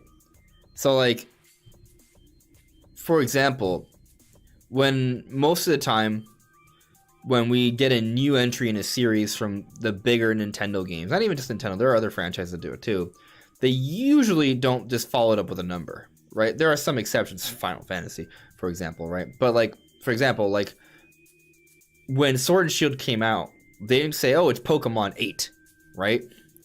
No. Mm-hmm. They call it Pokemon Sword and Shield. It's just Pokemon and it has a name. Breath of the Wild, they don't call it, like, Legend of Zelda 13. They call it Legend of Zelda Breath of the Wild, right? I feel, my personal belief is that I think numbers kind of put you against the wall. Like, it kind of pins you to a certain direction. You know what I mean? Because, like, and there are some series that get away with it. Like Final Fantasy, every Final Fantasy, even though it has a different number, each story is completely separate, right? But most of the time, Never really played Metroid Prime. Do they all have like the story? Is the story connected? The story is connected, but you don't need to have played the previous one to understand what's going on in the next one. It just kind of offers context. I played Dread. Did not know what was going on, but it was fun. Right. And there is things to. It's technically Metroid 5, right? And what they did though, right, is that when they announced Metroid Dread, they did say it was Metroid 5, but they also explained things with Yoshio Sakamoto, the director, and the game is marketed as Metroid Dread. Like, they tell you what it is in terms of the number, but it's not called Metroid 5. It's called Metroid Dread, right? So what I think they're gonna do, I don't know, right? But what I think is gonna happen is that Metroid Prime remake of the first one is going to come out this year. It's going to be awesome. And they might reveal Prime 4 finally this year. And I'm hoping they don't just call it Metroid Prime 4. They call it Metroid Prime. It has a name. They tell us it's Metroid Prime 4, the same way they did with Dread, and they market it as its own thing. And they simply explain the events of Metroid Prime 1 leading to 4. That's what they do. Does that mean we don't? Like well, hold on. Hold on. Games. Like, hold on. That doesn't mean we don't eventually get 2 and 3, but I am kind of putting 2 and 3 in a situation where it's like Twilight Princess and Wind Waker HD. When do we get them? I do not know. But they have different stories. So, like Metroid Prime, you said the stories kind of connect. Yes, but it's so not. It'd be kind of weird to like miss one. Kinda, but not necessarily. It's not even 1, it's 2. So you're moving from 1 to 4. That's kind of like weird.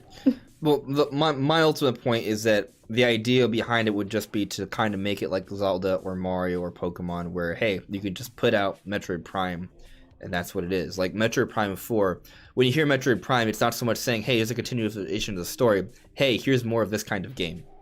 Right? You know what I mean? Like, Metroid Prime tells you, hey, this is first-person Metroid. I've heard, the Prime games are a different gameplay than the side-scrolling ones. Yeah, they're different. They're first-person adventure games. As long as it has Prime in the name, I guess they're good. Yeah. I mean, I don't know what they're gonna do. It is tricky. Maybe what they'll do is they'll release Metroid Prime remake, and then after that, they'll put 2 and 3 out on the eShop or something. Or they'll have them as HD releases. Trilogy, remastered or definitive edition. Spruce up the textures a little bit. Controls, okay. Boom, there you go. Like, it doesn't have to be remake or remaster, really. Just, up the quality a little bit, like a Xenoblade Chronicles, and bundle them together, and there you go. Problem solved. Everyone's up to date when 4 comes out. They could have done that, but the rumors are suggesting they're remaking Prime 1. So God damn, why does Nintendo have to make stuff so weird? I'm telling you though, like, the extra work on Prime 1 is probably gonna make it really awesome. Yeah, but you missed the story potential in 2 and 3. Well, I mean, it just kind of depends on how they. I don't know. Like, there's different ways they can handle it, right? Like, maybe they just release 2 and 3 afterwards. As a person who's never played them, I'll be like, oh, what happened in 2 or what happened in 3? You know. They may make them available, you know? I just don't know what they're going to do. Like, we don't... There's not really information out there that we have that kind of tells us what they're going to do. So it's kind of like up to us to sort of speculate. My speculation lately has been Prime 1's coming out this year. Prime 4 is coming out next year. It'll be like one of Nintendo's big games for next year. I mean, if they do that, that's fine. But I'm just saying that's a bad move. Like, how do you have 1 but not 2 or 3? Why are we just jumping to 4? Oh, and if they don't want us to really care about the story, whatever, they just would have released 4. Well, but a lot of people never grew up on the Prime games, like me. Sure. And to catch people up, that would be nice if they. Right, but then also think of it like this. Look about Metroid Dread. That's Metroid 5. They didn't give us Metroid Fusion, which is Metroid 4. They didn't give us... But I think the Prime games are more story-based, and they connect, like, one after another. Metroid Fusion is deeply connected to Metroid Dread. So, I don't know. I think as long as they explain things the same way they did for Dread, it'll be fine. Yeah, I'm no Metroid expert. Yeah, I've only played 1. I mean, I'm not saying they're not coming out with 2 and 3. I'm just saying we don't have like information suggesting when they're coming out. I'm not saying they'll never come out. Yeah. I just don't know. It's, to me, from what I've seen and heard, it's kind of falling into the same sort of situation as Twilight Princess and Wind Waker HD, where they're the kind of games Nintendo can kind of put out pretty easily. People will want them, but when does Nintendo put them out, right? So yeah, like Nintendo could have had Twilight Princess and Wind Waker on the Switch by now. They could have. I don't know what's holding them. I guess they're trying to like wait until there's like a dry year or something. That's what it is. And just boom. That's what I think it is. Of Wind Waker. Watch we get a direct in like 2 weeks, and it's like, hey, Twilight Princess and Wind Waker HD are coming out this May. Enjoy. Yay. And then play Breath of the Wild 2 in November. There you go. Woo. Congratulations. I don't think they're gonna do that. They're gonna tweet it out. They're gonna tweet it out. Maybe at like 3 o'clock in the morning. They could. They very well could. Like, damn.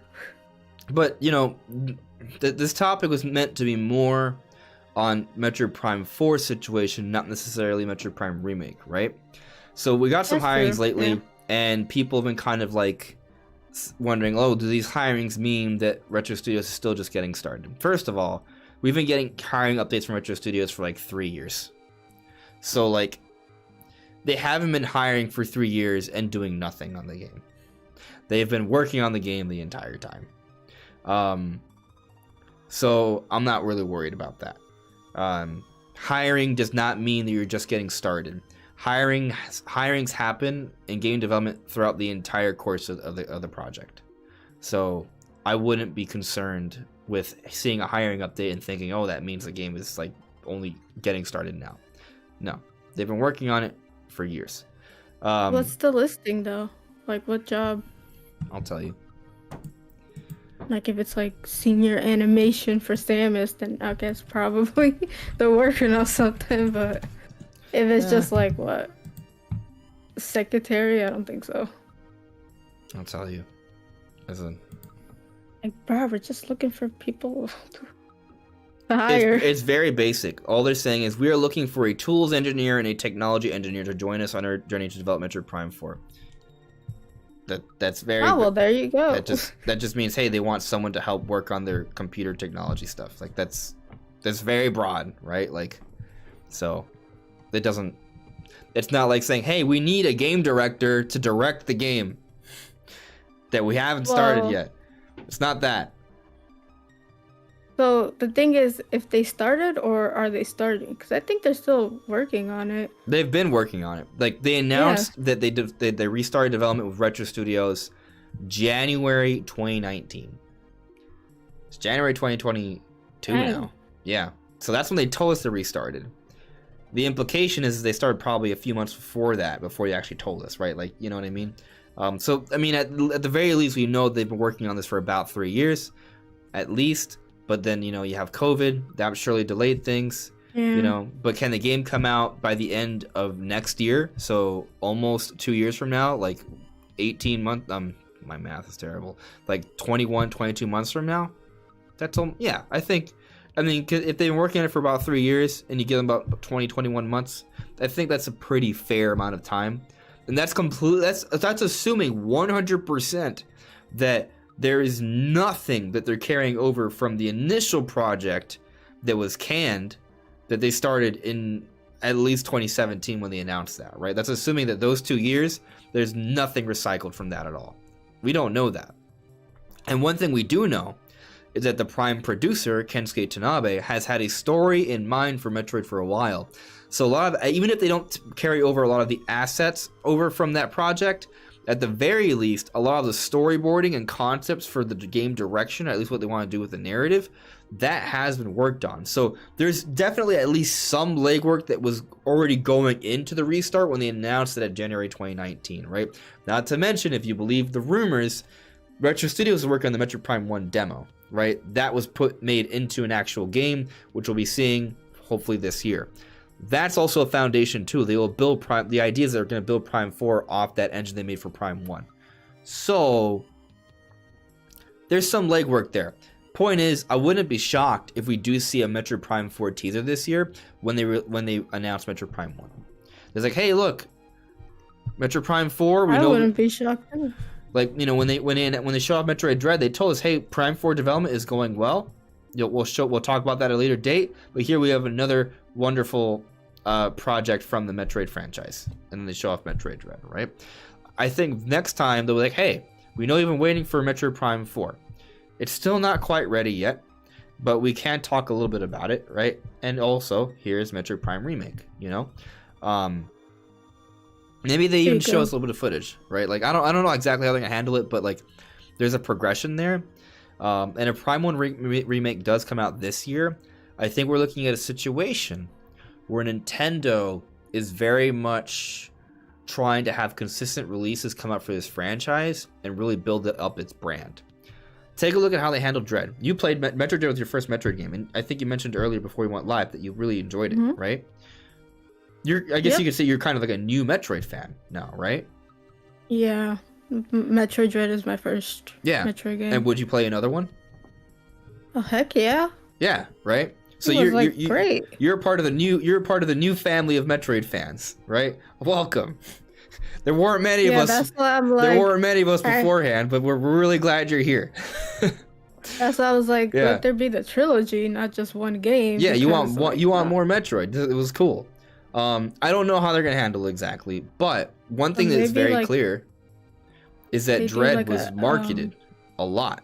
Like, they really pushed Dread all throughout. Like, from E3, it's like they showed it off as if it's their big game. They pushed it with the Switch OLED. They marketed it to Kingdom Come. It was their big nomination to the Game Awards. They've been pushing Dread. But what were you saying? I was saying that maybe they do other M. Like other M. Other M. Oh man, that would throw a lot of people for a loop. That's a controversial game. Modern. Like, yeah, they would have to fix up the story a lot. Yeah. I haven't played it, but I've seen it. It's fun, but it's definitely. I think you leave that one behind. To be totally honest with you, like it's not that it's not good, but there are elements of it that need a lot of work. That's the game we don't talk about in the community.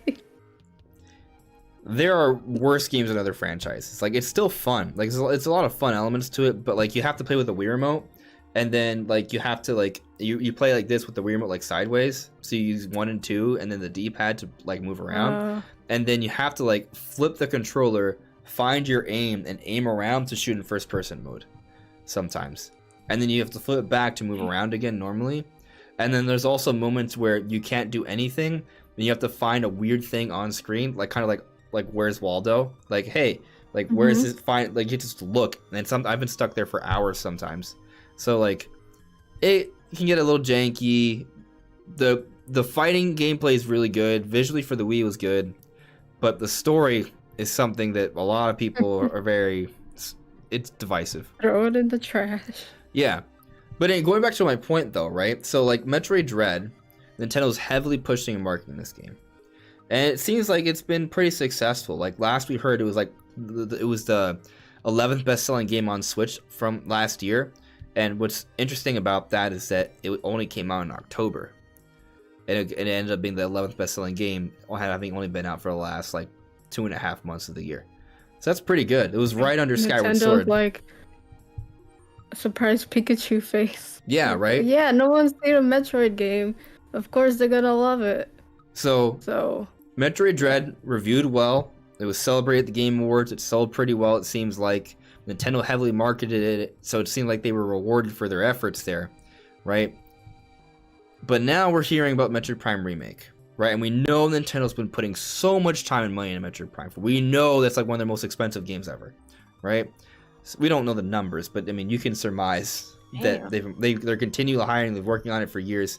Obviously, it has a high budget, right? But I feel like there's definitely a plan here because they push Dread so much.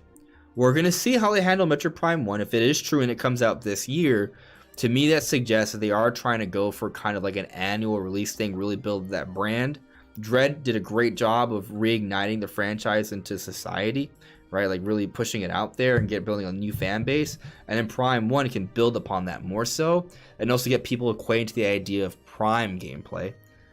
And then, assuming things are ready, they'll have another Metroid game ready for 2023. In my belief, that's going to be Prime 4 by the end of the year. I'm not saying Prime 4 is going to be the sole holiday title next year. I think it might be like Metroid Prime 4 and Mario Kart 9 or something in 2023. Oh, yeah. But like, that's where I sort of think they're headed. That's where I think their development is going to sort of like lead them to. Will that happen? I don't know. Maybe Prime 4 does get delayed to 2024. And if that's the case, what do they do? Well, maybe to your point, maybe they come out with 2 and 3 next year, right? As like some sort of like HD remaster thing, right? And then in 2024 they have Prime 4. Like it's possible to do that. It'll be nice for the new gen of Metroid fans. Like, how did we jump from 1 to 4? Like, I think there's something missing in between. Yeah, I mean, it could work out that things go that way. They could just skip a year too. But I think that right now what they're trying to do is really build up that brand. Hence why they really push the marketing with Dread, because they want this to be a franchise that they can sort of dip back into consistently. Because if you go back to 2000s, there were like 8 or 9 Metroid games in like an 8-year span. Like they actually cared about Metroid in between 2002 and 2012. Like they had a lot of Metroid games during that period. But then the Wii U era came and nothing. So Wii U. Yeah. But I mean, from what you've seen or heard, when do you think we'll get to see Prime 4? Honestly, like I don't know the development cycle or anything, or what's it going through. If it's been like in development for, like you said, 3 years or something, I think it's time to take it out the oven. Like, at least show it off, right? I don't know what they're gonna go. Give us some footage. At least give us some footage. Yeah, a trailer or something would be nice. Yeah. Or a name, like Breath of the Wild 2 has no name. Yeah, Nintendo's done a good job to sort of like keep us waiting on some projects, you know. You look at Bayonetta 3. Bayonetta 3 was technically announced at the end of 2017. We only finally got to see footage of Bayonetta 3 a few months ago.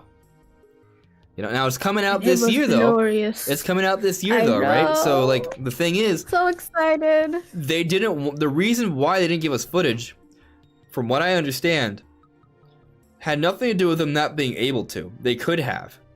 They didn't want to give us footage of the game way before its release. They wanted to wait until they were close to a release. That's why it waited so long. Not because it was going through development hell, not because there was something wrong. It was because the game wasn't close to release, so they figured, well, why should we be showing off footage of this game so early on, right? If you look at most of Nintendo's games, when they start showing us footage, that's because it's, give or take, somewhere between 9 months to a year and a half from coming out, you know?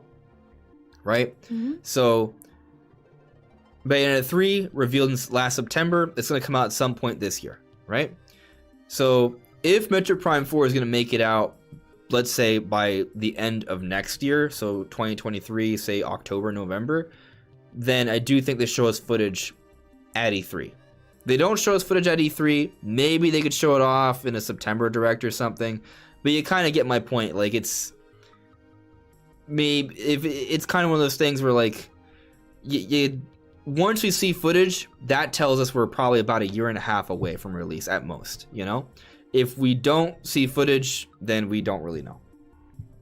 Like, 'cause, I mean, they can also in theory wait until it's only like 6 months out, right? Like, they can do that. Like, Metroid Dread was revealed at E3. It came out in October, so we had to wait 4 months for Metroid Dread. The Prime 4 is like a bigger project. They'll probably show it off sooner than later before its release. So we'll see on that. But yeah, I mean, if we see it at E3 this year, I'll say that that's a good sign that it's coming out by the end of 2023. And to that point, that's how I feel about Breath of the Wild 2, by the way. Because with Breath of the Wild 2... they gave us an initial taste of the game in 2019, right? But then they went completely quiet on it for 2 straight whole years. Why? Because the game wasn't close to release. Not because they couldn't give us anything, but because they didn't want to be sharing a whole bunch of footage of the game so early on in development before it was close to release. They want to have more of a consistent sort of marketing plan, show off what actually is going to be a part of this game, and have it sort of be relevant until it's ready, right? So they showed off that second trailer. Notice how that second trailer has been used in a lot of Nintendo's marketing since then, right? We saw it in the Switch OLED trailer. We saw it at the Game Awards commercials. I'm very confident that this game's coming out by the end of the year. I could be wrong, and I've been wrong before. Just to be clear, I do not know, right? But I feel pretty good about this one. It's like, yeah. How come you don't tell us the title or something? Because like, it's one of the first things you announce of the game. Yeah. Or something. Yeah. So it's like, it's even weird in the Game Awards with most anticipated game. They literally have Breath of the Wild 2, like, title not released. And I'm just like, dang. Yeah. Just name it, Nintendo. Just name it. A name would be nice. I'm kind of hoping that we get a direct in this month. I think there's going to be a direct in February. A general direct. And I'm hoping they tease Breath of the Wild 2. Like, I'm kind of predicting that they will, but I'm also acknowledging that they could force us to wait all the way until E3. They've done it before, right? But I would like... waited long enough. I don't even need... Though there's one weird thing, to your point, that we need a name. Don't you think it's awkward that whenever they post like a Twitter thing, like, hey, look at all our great games for 2022, and they show Breath of the Wild 2, and it's like, hey, working title, the sequel to Legend of Zelda, Breath of the Wild. Like, that's why is the title a sentence? Right? Like, why can't it just be a name? For me, it's a little awkward, right? They're just gonna say Breath of the Wild 2, that's the title. It would be better than like, the sequel to Legend of Zelda, Breath of the Wild. Yeah, that's a mouthful. It is. So I feel like just from a marketing perspective, they need to give us a name, because it's just kind of like, it's a lot to say, and it's not like, oh, this is that, you know what I mean? Like, I think obviously they want people to know it's a sequel to Breath of the Wild because of how good it was, but also like, you want it to be its own thing at the same time. So but let's check in with the chat here, and we'll close things out. So let's see what questions we got here. There's a number of things brought up in the chat. Guys, final questions and points. If you at me, it's easier for me to see it. Let's see here. Nintendoge added me. Where do you think the story of Prime 4 will go? So I've talked about this before, but it's been a while because Prime 4 got restarted. So, you know, it's kind of like one of those things. But this is what we know. We know that at the end of Metroid Prime 3, there is someone following Samus. It's been confirmed that that person is Silex. Silex is a bounty hunter, similar to Samus. I know, Mandy, you have no idea what's going on. But this person stole a Metroid egg at the end of Metroid Prime Federation Force. This Metroid egg heals into a Metroid. So, the initial Metroid Prime dies in Metroid Prime 3. Metroid Prime is a Prime Metroid. It's a Metroid that gets super powerful, obtains like a conscience and sentience, and it becomes Dark Samus, and it's this powerful creature. But you destroy it completely at the end of Prime 3. So there's no more Metroid Prime, right? It's initially Prime 3 was supposed to be the end of the Prime series. That was it. They Samus beat Metroid Prime. It's done. So the implication of Metroid Prime 4 means there's another new Prime Metroid. So with Sylix, someone who's against the Federation, broke into the Federation, stole a Metroid egg, and hatched it, and is following Samus at the end of Prime 3, and Kensuke Tanabe, the Prime producer, has told us that there will be a connection between Samus and Sylix in the game. I think there's... Man, I mentioned I'm under the weather, so my voice is a little sore. But I'm not going to make it. I'm good.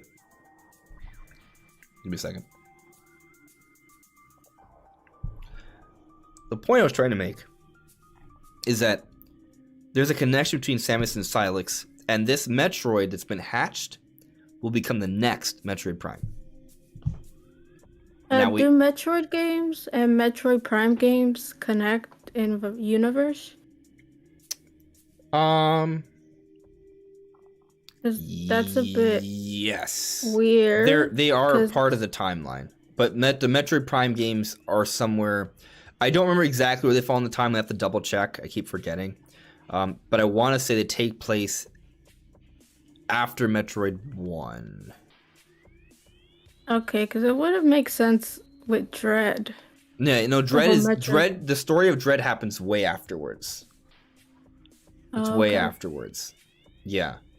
I have to double check. The Metroid Prime games either take place between Metroid 1 and 2 or between Super Metroid and Fusion. I gotta double check. Actually, I can just check right now.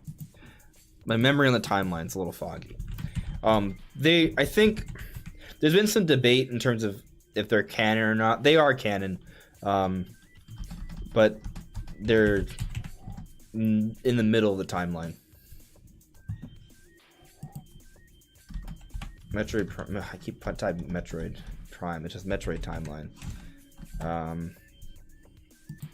Let's see here. Okay, so actually, apparently, that's after Metroid 2. No, it's after Metroid 1. Yeah. Yeah. So the timeline is Metroid, and then Metroid Prime, the whole Metroid Prime series, then Metroid 2. Then Super Metroid. Okay. Yeah. Like there's other games besides. There's a few other things, and there's also Metroid manga, by the way, which happens before everything else. Okay. Yeah. So I just played 1, and I'm like, well, that doesn't make sense. Yeah, Metroid Dread's at the very end of the timeline, at the very end, where Metroids are dead. Metroid Prime happens towards the beginning. So. Okay. Yeah. Yeah. So, but anyway, yeah. So basically, that stolen Metroid is gonna become the next Metroid Prime. That's what I believe. And maybe Sylix will take on like that rival role, like Samus and Sylix will fight each other. The space pirates will be involved. Ridley will surely come back. Maybe they'll bring back Kraid this time and a few other cool enemies. But yeah, that Metroid will become the new Prime. I believe that. Let's see here. All right. Yeah. Now we just need the game. We just need the game. John Delmore added me. Andres, when will we get a Zelda title reveal this year? February Direct or E3 Direct? Ooh. Hopefully February. Tough. That's tough. So right now, my official stance currently is this. Now, granted, as evidence presents itself, my opinion can change. But this is my official stance right now. My official stance is this. I believe there will be a February Nintendo Direct. I do not know that, so if I am wrong, I am sorry. But I do believe there will be one. And if there is, in this Direct, I have a hard time believing that we will go through an entire General Nintendo Direct, hopefully in February, if not March, and Nintendo not mentioning the sequel to Breath of the Wild. They will not go through the Direct without mentioning it to some capacity. Now, the fear is that we'll get the Direct, they will mention it. They will say, hey, development's going well. See you at E3. Like, they might just do that. They might just do that. Little sneaks. It kind of depends on what they have planned to come out this year, right? Because we talked about it earlier. If we get Twilight Princess and Wind Waker HD, like in the first half of this year, they will announce that in the February Direct or the March Direct, right? And that will come out and they'll show those off. They will not show off Breath of the Wild 2. But they'll say, hey, more information on Breath of the Wild 2 or the sequel to Breath of the Wild later this year. Or a title. Yeah, later this year. Or, something. But that's what I would prefer. Even if we're getting to the TPHD and Wind Waker HD, I would love it if they're like, okay, here are these. You can play these in a couple months to tide things over. But later this year, we have wanted to give you more information on the sequel to Legend of Zelda Breath of the Wild. But before we go, here's a little teaser. And maybe like 5 seconds, you just hear like music. Maybe you hear Zelda call out. Maybe you hear Ganondorf's voice. Maybe you hear just Ganondorf like laughing, right? And you see like fire or green energy or red energy, and then you see the title. And then it says 2022 again, reconfirming that it's still coming out this year. And it's just not, they barely tell us anything. They just say, they just give us something cool, give us something to speculate on. And then we know it's still coming out this year. We enjoyed TPHD, Wind Waker HD. And then at E3, we get our socks blown off. Do you have any predictions for your titles? I know you made a video on it. But yeah, that's a tough one. I don't remember what I said. Yeah, it is. I don't remember what I said. For me? Go on. You have one? Yeah, mine is like something with hands. It has to be something with a hand, like Hand of Time, or like arm, or something like that, or like the Zonai, the Zonai's gauntlet or something.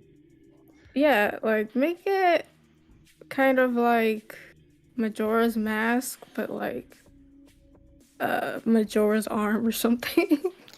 Yeah, like something like that, because we don't know what the arm piece is. The Legend of Zelda Hand of the Zonai. Hand of the Zonai, yeah. Yeah. That's actually pretty cool.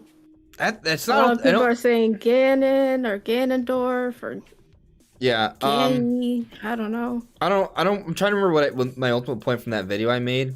But basically, what I think I was trying to do was basically look at recurring elements from both trailers and sort of deciding what made the most sense.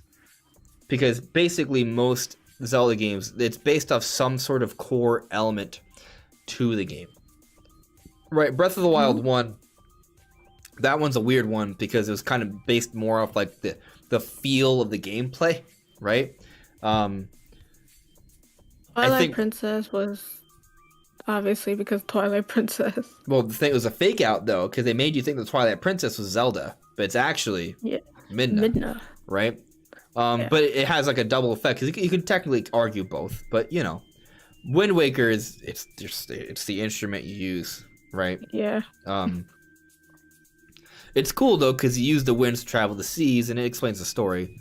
Majora's Mask is pretty obvious; it's the antagonist of the game, but it also, because it's talking about a mask, it sort of implies the overall unique concept of the game behind the masks, right? And using that, right? And Ocarina of Time was talking about the time travel mechanic, so you know. Yeah. I think. The Legend of Zelda. Hand of Destiny, or that's too. Hand of. I don't know. Hand me the drink. I don't know. Like... I'm trying to remember what my prediction was, but basically the Zonai are a tribe that were lost, right? And you see all these ruins in Breath of the Wild, like all like the dragon statues. The Zonai's not real? Yeah, that's a real thing. I thought it was like. It's not just a Zelda theory. That's real. God, I gotta brush up on my Zelda theory. It's official. God like, damn. I have the book in another room. Yeah, I'll. So I like need to brush up. in the Breath of the Wild there's like, remember there's like a big book that came out was like that showed all the concept art and interviews for Breath of the Wild.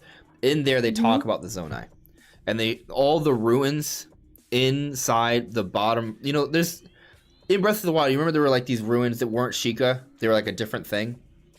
Like remember there was that one place that was really dark and you couldn't see anything, but you had fire. You could walk around, or there was like these labyrinths that were like giant mazes. Or like when you went to the forest in the bottom right of the map, there's just like a lot of like dragon statues and bird statues. You know what I'm talking about? Not that one, but I think I've seen it. But there's like a lot of ruins, right? All the ruins, they're like almost like Mayan or like Aztec architecture. All that is Zonai. It's from a lost people. Sheikah stuff. No, Zonai.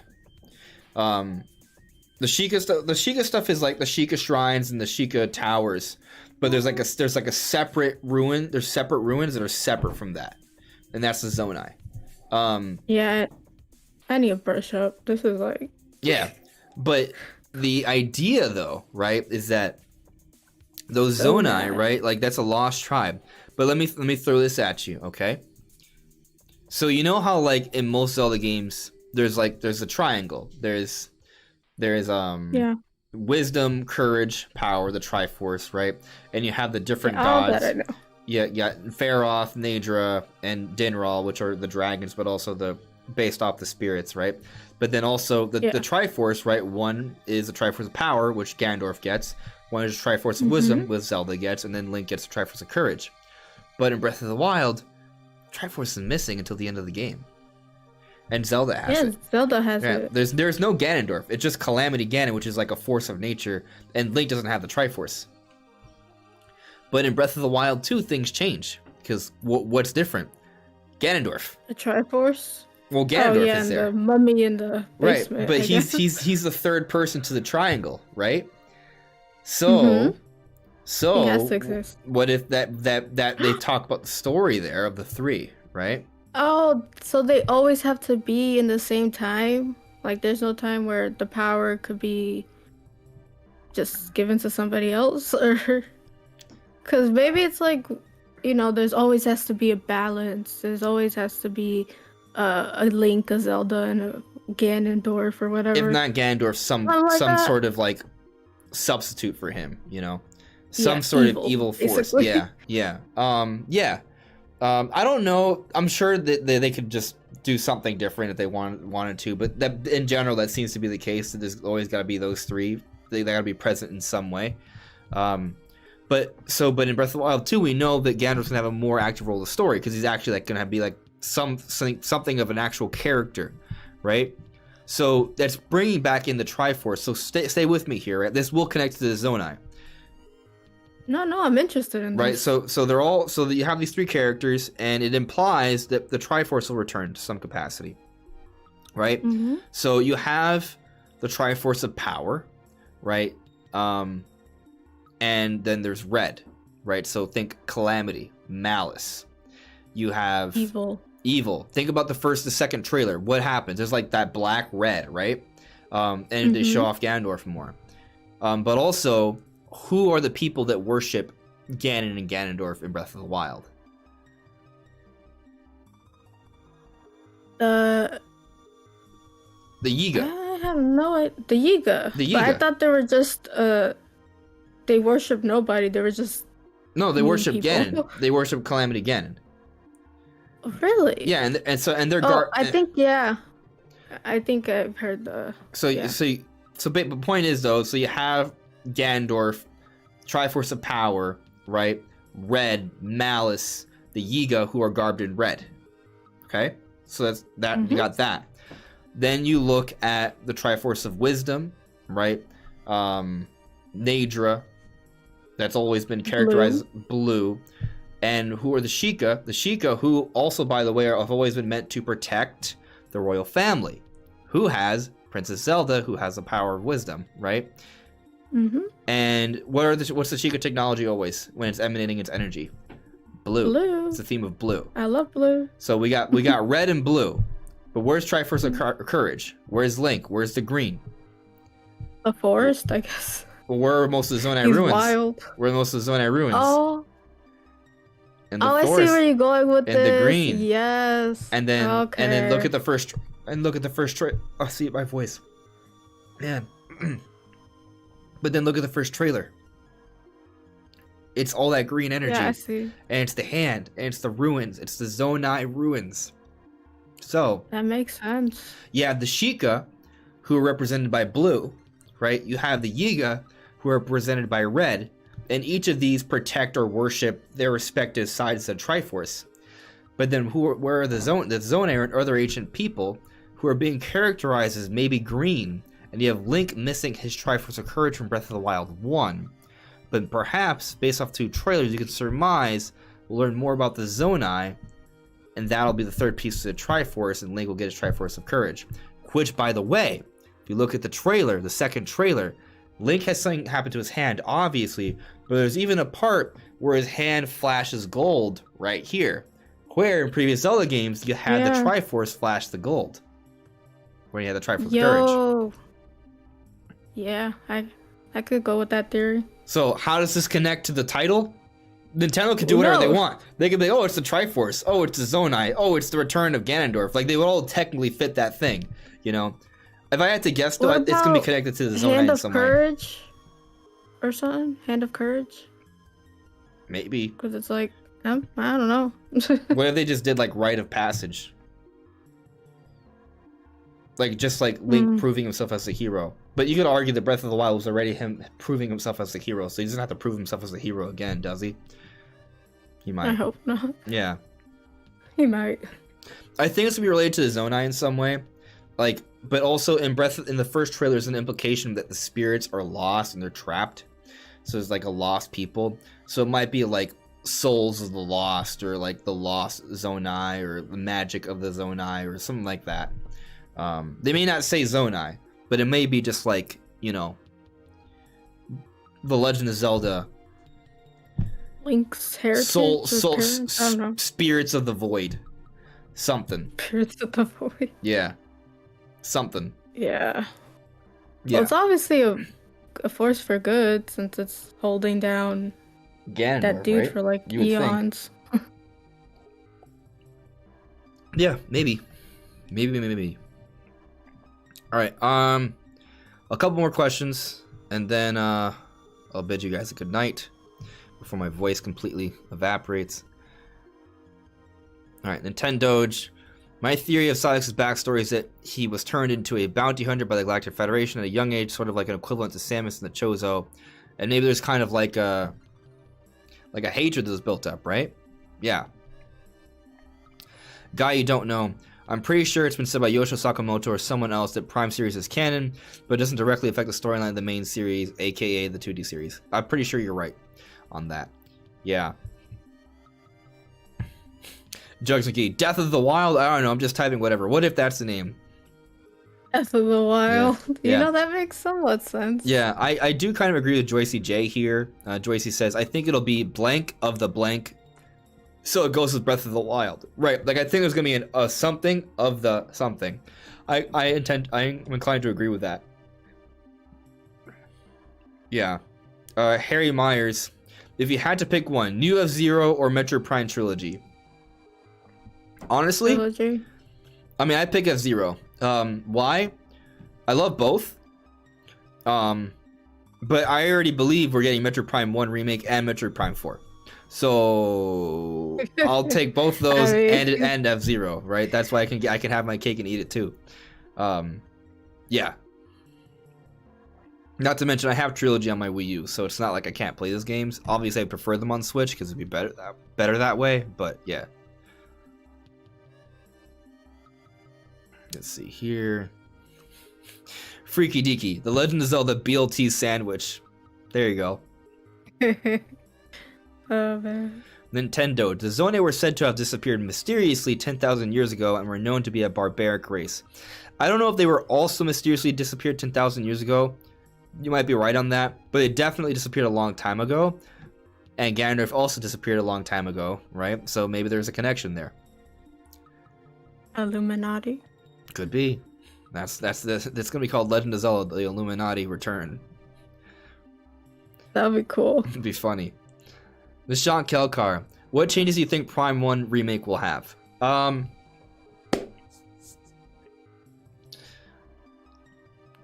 Better graphics. Yeah. You don't have to do a remake for better graphics. Yeah, well, it's been called it's been called the remaster, right? It's just the term remaster and remake are kind of like very loosely defined, right? Some say definitive edition or yeah, but like if they've been working on it for like 3 years and they put a whole new engine together, to me I want to say that's called a remake, right? And I think remake just implies a little bit more work done than a remaster. Either way though, whatever it's going to be, I think the visuals are going to be substantially better, not just a little bit better. I'm saying like it's not just going to be like a texture update. Right, it's going to be in HD, it's going to be at 60 frames per second.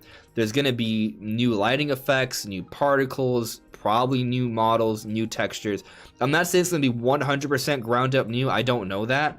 But I feel like if not all of it, a lot of it will be overhauled. And it's going to look really good. It's going to be a very pretty game. Hopefully 1 and 2, well, I mean 1 and 3 in there too. Like Metroid Prime 1 or Metroid Prime 2 and 3. 2, yeah. 3, yeah. I'm all for make a trilogy. Doesn't have to be a remaster. Remake. Clean it up a little. Yeah. 60. Boom, you go. Bless you. Yeah, thank you. It's a cough, but it's fine. Oh. I'm not that sick. It's just kind of like a sore voice. But yeah, so if assuming it's a remake, they'll redo the visuals, make it look really nice. 1080p, well, at least 60 frames per second. It might not be 1080p, but it'll be clean. It has to be 60, I think. 100%, because the other Metroid Prime games are 60. You don't remake a game with less frames. Like that would be bad. That'd be weird. Yeah, so don't do that.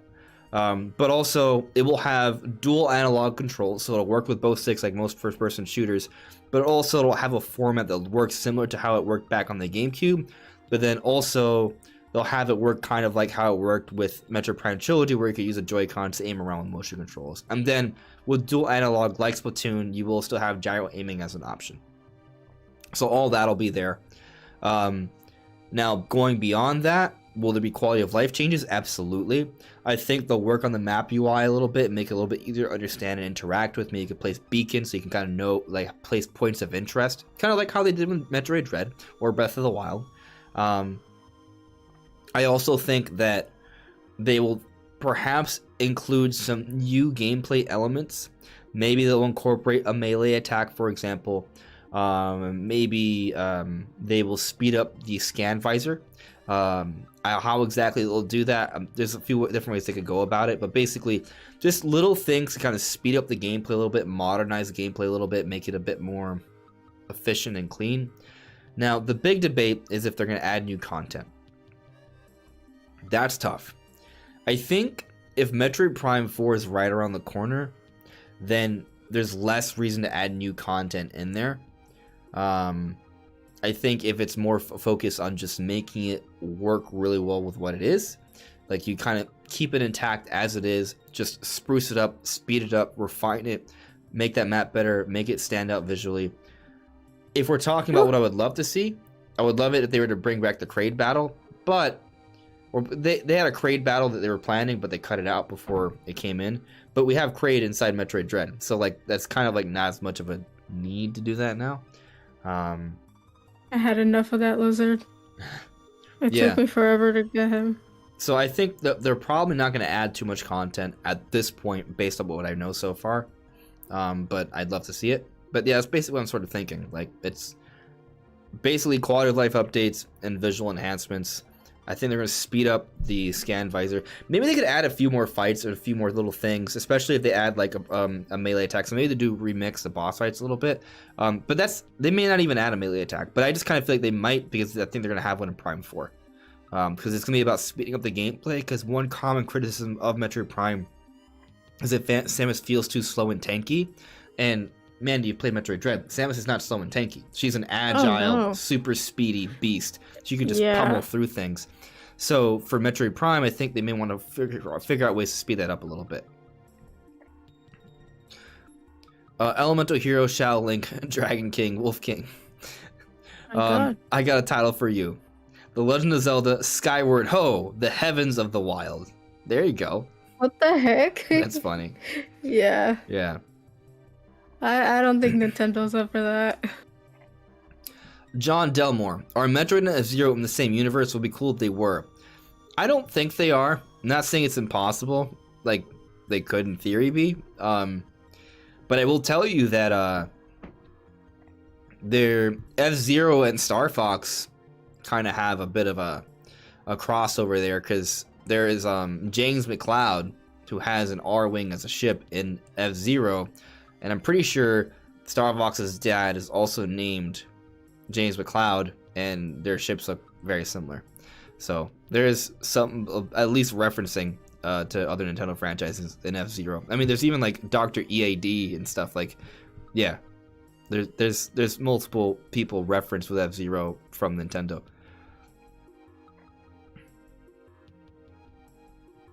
Oh, Peter Noob's got the name. Easy. The title for it is definitely going to be Hotel of the Mario 2. You're right. That's it. I actually know, and you just leaked it. Ignore him. Nintendo Academy. Perhaps the remix includes some form of new side content that uses Prime 1.5 as a basis.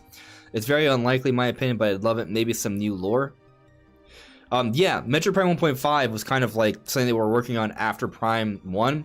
And some of those concepts went into Prime 2, but the basic idea was to kind of make like a sort of really like psychological thriller horror in a space station with an AI that was playing tricks on you throughout.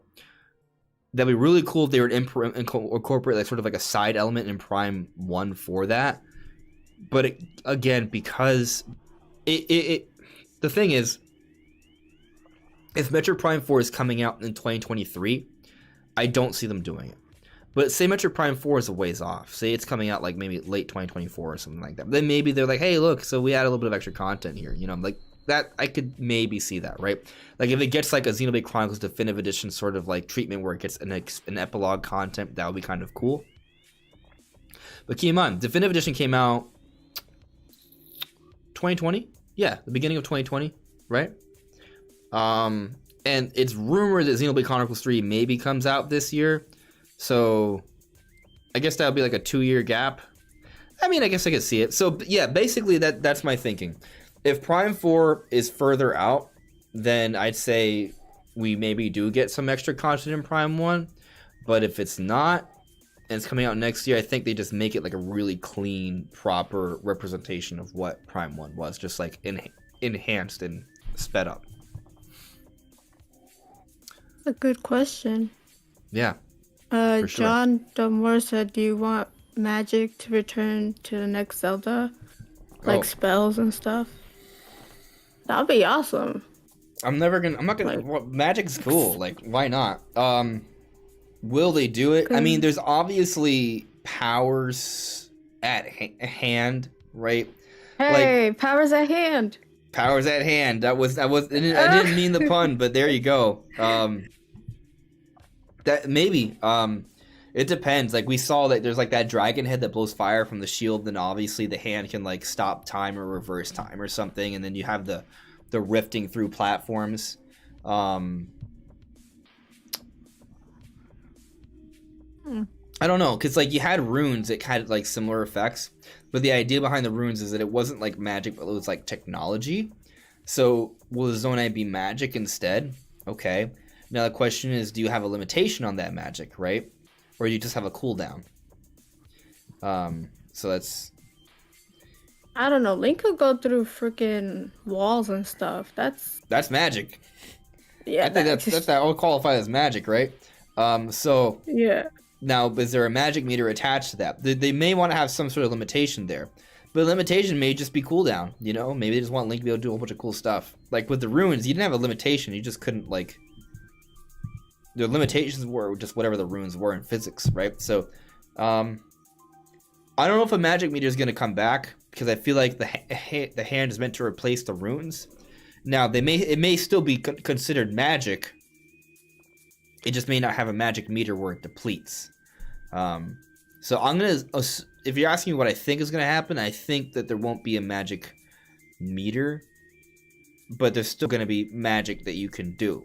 Like, we already have the dragon head that blows fire, which is just an item, I guess, but you have the hand doing magical things like slowing down time and putting you through platforms. Like, it's pretty cool stuff. Yeah, I don't think it's going to be like, Expelliarmus or something. Yeah. Or, like, there's going to be some ancient magic stuff. Yeah, it's going to be like the Sheikah Slate. Yeah, exactly. But, yeah. Yeah. So, I'm going to assume probably not a magic meter, but I don't know. It may depend. Maybe there are certain items that will have like a meter instead, like that dragon flamethrower head. We'll see. Yeah, I think we're pretty much done for the night. Man, is there anything else you want to touch on related to Zelda, Metroid, Pokemon, or anything else? No, I'm good. Okay. Well, I kind of need to brush up on my Zelda lore. Well, it was a pleasure having you on again. It's been a while, but it was a good time, right? Guys, make sure to check out Mandy. She talks about Nintendo and other video games and streams as well, right? Her channel is linked in the description below. Please check her out. Watch her content. It's good, so please check it out. You have any final things you want to say about your channel, what you're doing?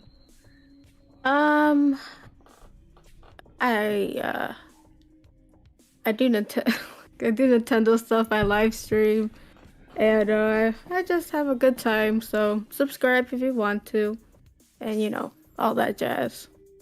Yeah, I'm bad at this. No, you're doing great. Yeah, guys, definitely check it out. Hope you guys enjoyed the show. Leave a like; that'd be appreciated. But we'll see you soon. Take care. Bye.